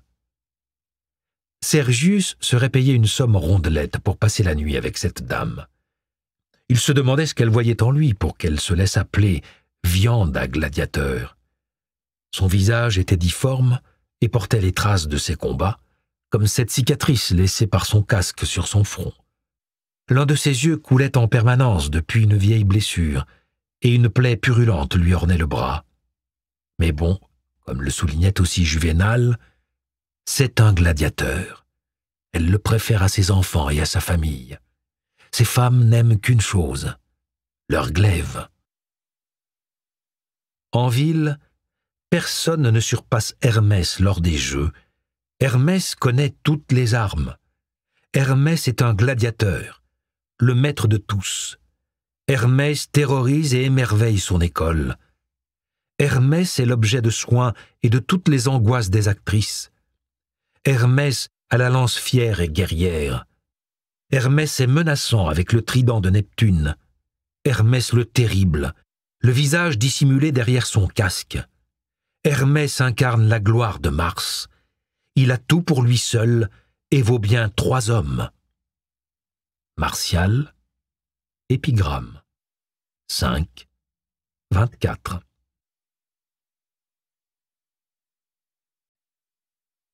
Hora noctis 5, 23h, 0h. Le parasite revient de son dîner. Oui, j'essaie de me faire inviter à dîner chez toi. J'en ai honte. Et pourtant, Maxime, j'essaie encore. Martial, épigramme 2, 18. Il était bien tard et la lune descendait sous la ligne des toits lorsque le parasite prit le chemin du retour, sa tenue de dîner roulée en boule sous un bras et l'autre occupé à porter une serviette bourrée de délicieux amuse-bouches et autres petites choses à grignoter qu'il avait raflées. On l'appelait Célius la sangsue. Adouci par la bonne chair et le vin qu'on lui avait servi, il se demandait si c'était réellement une insulte. Certes, Célius était un parasite. Le mot dérivait du grec « parasitos » qui signifiait « compagnon de repas ». Il était aussi vrai que les autres convives lors du dîner le regardaient de haut, tout comme les flûtistes pendant le repas ou les gladiateurs après, parce qu'il était moins un invité qu'une attraction pour animer la soirée. Personne ne conviait de parasites ennuyeux. Célius devait gagner sa pitance à force de traits d'esprit, de blagues pleines d'éloquence et de citations d'obscurs poèmes. Il devait éclipser les autres par son style et son ingéniosité, tout en paraissant décontracté et spontané. N'était-ce pas là une forme d'art, une profession? Célius se posait toutes ces questions en déambulant dans les rues. Quel destin était réservé à un marin sans formation? Il coulait. Un soldat qui ne savait pas manier les armes était rapidement tué. Un artiste, un sculpteur qui manquait de talent et d'habileté n'avait pas de clients. Il mourrait alors de n'avoir pas trouvé de travail. Il en allait de même pour un parasite. S'il ne parvenait pas à se faire inviter à dîner, la famine le guettait. En fait, un pique-assiette était un artiste bien plus accompli que, disons, un peintre ou un poète. L'auteur pouvait passer des jours, voire des semaines sans écrire d'épigramme de valeur, et un peintre pouvait laisser son art de côté entre deux commandes. Par contre, si Célius n'était pas au meilleur de sa forme, à polir ses compétences en pratiquant son art tous les soirs, eh bien, sans entraînement régulier, son talent en pâtissait et lui avec. Cela dit, et Célius devait bien l'admettre avec un petit pincement au cœur, il n'avait pas franchement brillé ce soir. Maudit soit ce Manidus avec son diabolique sens de l'humour. Célius disait être son ami parce qu'ils s'étaient déjà croisés lors de plusieurs dîners tous les deux. Et il avait aussi déjà été invité chez lui. Et comme le proclamait le satiriste Lucien de Samosate, eh bien, personne n'invite un ennemi à dîner, un inconnu, ou même une vague connaissance. Cette personne doit devenir un ami avant de pouvoir rompre le pain avec elle et lui confier tes secrets. N'as-tu jamais entendu des gens dire « un ami » ? Comment peut-il dire que c'est un ami s'il n'a jamais mangé ou bu avec nous? En tout cas, moi, si. On ne peut faire confiance à un homme que si l'on a déjà dîné avec lui. Lucien, Parasite, 22. L'après-midi précédent, tandis qu'il se baignait au terme de Trajan, Célius était tombé par hasard sur Manidus qui discutait avec un ami. Le mot « sirène » avait fait irruption dans la conversation, et Célius avait bondi sur l'occasion pour s'y faire une place. « Sirène ? Quel merveilleux endroit! Vous y êtes déjà allé? Il y a tant de choses à savoir et à dire sur cette merveilleuse ville. Ah, l'Afrique! Ex Africa aliquid semper novi. Toutes les nouveautés viennent toujours de là-bas. Vous seriez étonné de découvrir tout ce qu'il y a à savoir sur Cyrène. » Amusé par sa diatribe, Manidus l'avait rapidement invité à dîner le lendemain pour qu'il puisse nous raconter tout ça. Célius, ravi au plus haut point, avait immédiatement accepté l'invitation et s'était éclipsé aussi rapidement que possible, sans avoir l'air de se précipiter vers la bibliothèque de Trajan, au pied de l'Esquilin. Là, il voulait en apprendre le plus possible sur cette ville, car en réalité, Célius avait à peine mis un pied hors de Rome de toute sa vie. L'air de la campagne lui donnait le rhume des foins. S'il voit la menace d'avoir à dîner à la maison se préciser, Célius ne laisse rien au hasard. Il se pressera d'un édifice à l'autre. Non pas seulement les bâtiments municipaux et les temples de Rome, mais même les thermes insalubres.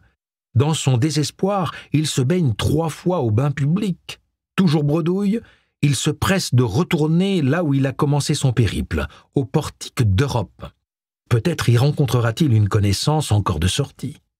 Par l'Olympe et le taureau de Jupiter, pourquoi n'emportes-tu pas Célius vers son dîner? Martial, épigramme 2, 14. Le dîner avait bien commencé. Qui mieux que lui pouvait plaisanter sur les talents du cuisinier ou louer ses prouesses? Qui d'autre que lui pouvait détendre les convives en faisant quelques remarques pertinentes, un astucieux compliment ou déguiser un reproche sous un trait d'esprit? C'était là son œuvre. Comme on le disait alors dans la plupart des professions, on passe du bon temps peut-être 2 à 3 fois par mois. Pour un parasite professionnel, chaque soirée est un festin.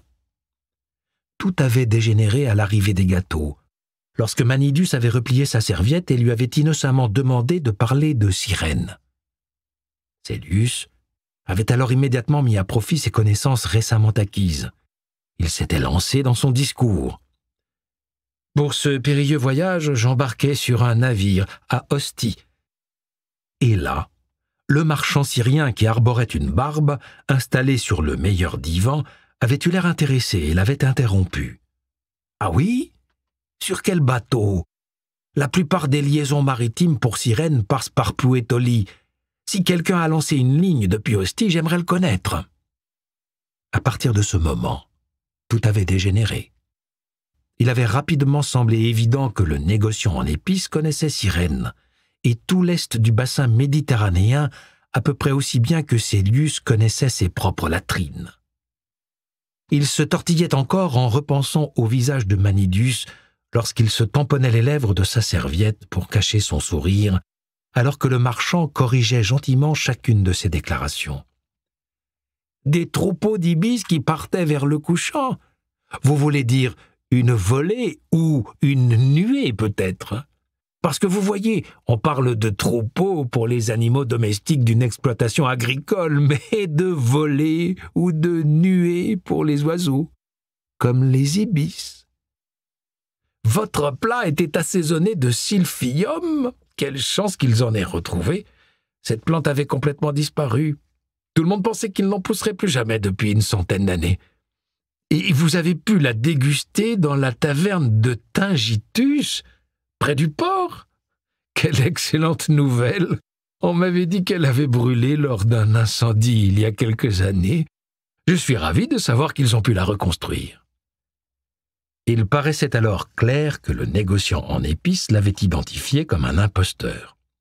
Et pourtant, Manidius continuait sadiquement à le presser de plus de détails. « Alors hier, tu nous as dit que tu avais réellement rencontré l'un des célèbres sciapodes. Est-il vrai que ces étranges créatures à une jambe passent leur journée allongées sur le dos sous le soleil de midi et se servent de leurs énormes pieds pour se protéger des rayons?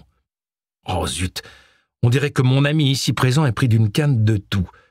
Laisse-moi t'aider pour que tu puisses tout nous raconter. » Il existe une tribu d'hommes en Éthiopie appelée les monopodes qui n'ont effectivement qu'une jambe. Ils sautent dessus avec une agilité et une rapidité remarquables.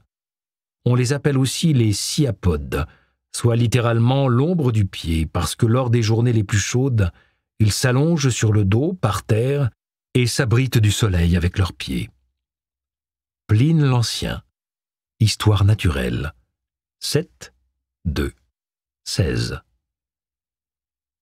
Une torture. Il n'y avait pas d'autre mot pour décrire ce qu'il avait subi. En partant, l'un des autres invités lui avait sympathiquement fait remarquer qu'il avait été beaucoup moins douloureux de voir les gladiateurs se taper sur la tête après le dîner que d'assister à son exposé. Eh bien, Célius n'allait pas rester sans rien faire. La prochaine fois que Manidius l'inviterait à dîner, il passerait son tour. Ne voyait-il pas qu'un homme riche, même s'il possédait tout l'or de Crésus, était toujours pauvre s'il dînait seul? Qui allait le complimenter sur la richesse de son mobilier, la splendeur de son triclinium, la beauté de ses domestiques? Un soldat sans armes, un cheval sans son équipement, voilà ce qu'était la table d'un homme riche sans un parasite parmi ses invités. C'était là un spectacle bien pauvre, assez méchant. Non, un bienfaiteur avait besoin de parasites, plus qu'un parasite avait besoin d'un bienfaiteur. Mieux vaut servir un repas sans sel qu'avoir des convives sans relief, sans le charme et l'esprit d'un bon pique-assiette.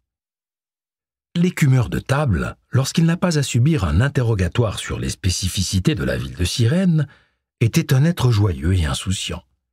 Il n'avait pas à se fâcher contre son cuisinier et ne possédait pas de ferme à la campagne avec un contremaître et des moissons pour le décevoir. Il était le seul autour de la table à pouvoir manger et boire, sans être lesté de tous ces soucis auxquels les autres ne pouvaient échapper. Pensez à la relation épineuse qui unissait l'hôtesse au cuisinier pour ce dîner. Quand on reçoit et que le cuisinier déçoit, on doit soit supporter ses bouderies, soit acheter la paix sociale en avalant de la nourriture infâme et ne pas se faire plaisir. Ce n'était pas le cas de Célius, qui pouvait apprécier le talent d'un cuisinier différent tous les soirs. Alors, pensait Célius, « Manidius, je t'offre mon digitus impudicus », ce geste obscène où on levait son majeur pour montrer son mépris et son dédain pour une personne. Je n'ai pas besoin de ce type de soirée.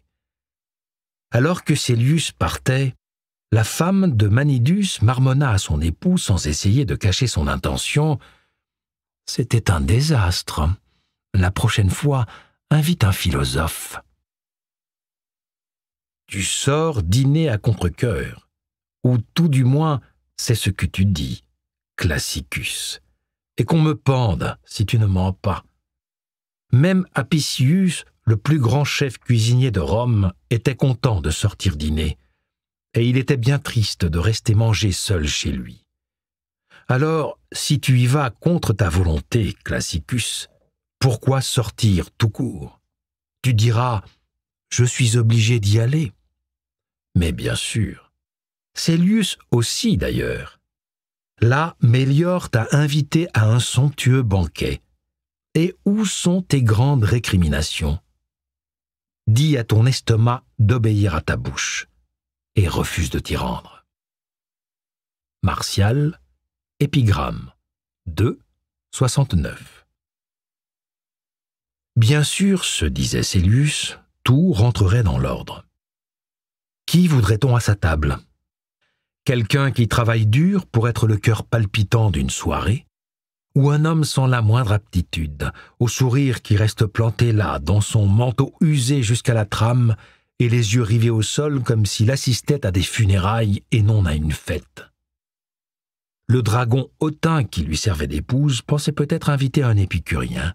Après tout, ses disciples sont censés considérer que le bonheur est la meilleure des choses, et la bonne chair comme le bon vin peuvent sérieusement encourager ce sentiment. C'était un avis tout à fait personnel. Mais Célius pensait que sur le plan du bonheur, les épicuriens s'étaient probablement inspirés du manuel du parfait parasite. Plongé dans ses méditations et ses pensées légèrement embrumées par le vin, Célius tourna automatiquement à droite en arrivant sur la petite colline de la Velia et remonta vers son appartement situé en contrebas du Viminal. Il continuait à marmonner dans sa barbe. Alors si les philosophes se mettent à vouloir être heureux, c'est du vol pur et simple. Non, mais c'est quoi le bonheur quand on y pense? On pourrait dire que c'est une âme sereine dans un corps en paix avec lui-même. Et qui vit dans une telle harmonie? Est-ce l'homme qui est tout le temps en train de se demander à quoi ressemble la Terre, si l'espace est infini et quelle est la taille du Soleil? Est-ce que je me bats avec des questions de distances astronomiques, de nature des éléments ou d'existence potentielle des dieux? Est-ce que je me lance en permanence dans des controverses avec mes collègues? Eh bien, c'est ça un philosophe. Moi, quand j'ai trouvé mon plan pour mon prochain dîner, je suis convaincu que je vis dans le meilleur des mondes. Quand mon estomac est plein, mes pieds et mes mains se gèrent tout seuls. Les philosophes, ils n'ont pas leur place autour d'une bonne table. Célius était tant préoccupé par son monologue intérieur qu'il marcha droit sur une bande de jeunes qui arrivaient dans le sens opposé. Après une violente collision, l'inévitable ronde des récriminations commença. En jaugeant les visages énervés de ses interlocuteurs, Célius comprit qu'il avait un problème. Visiblement, ces jeunes hommes sortaient d'une soirée, et il reconnut en eux le type de personnes qui ne peuvent trouver le sommeil qu'après une bonne bagarre. Si on pouvait parler de bagarre, quand on songeait qu'ils recevraient tous les coups, et qu'eux s'occuperaient de les donner. L'un des voyous avança d'un air menaçant, en lui demandant « Alors, de quel paix foireux tu sors, toi ?» Avisant la tenue de dîner de Célius coincée sous son bras, il éclata de rire et reprit de plus belle. « T'as bouffé de la semelle avec des verres de poireaux et de la tête de mouton bouillie? Hein? Allez, réponds, je t'en colle une, dans les tibias. » Effrayé, Célius bondit en arrière. Il en était à prier pour réussir à rentrer chez lui avec encore quelques dents attachées à sa mâchoire. D'un ton mielleux, il tenta de les amadouer. « Bon, les gars... » L'ombre imposante et menaçante continuait à approcher. Où étaient les vigiles quand on avait besoin d'eux? Prenant une soudaine décision, Célius leur jeta sa serviette pleine de friandises au visage et partit en courant. Ses sandales claquaient bruyamment contre les pavés. Il se volatilisa dans les sombres ruelles, suivi par des rires moqueurs et quelques insultes, mais il était bien soulagé que personne ne fasse d'effort pour le suivre. Les jeunes continuèrent leur descente vers le forum en parlant fort. Et le calme finit par regagner la rue. Dans cette tranquillité, un chat errant émergea des ombres pour examiner les reliefs de nourriture sur la voie et se mit à les manger. Au-dessus de la rue, maintenant silencieuse, les étoiles brillaient dans le ciel de minuit. Et tandis que la ville s'endormait, la lente rotation des constellations emportait Rome vers une autre journée.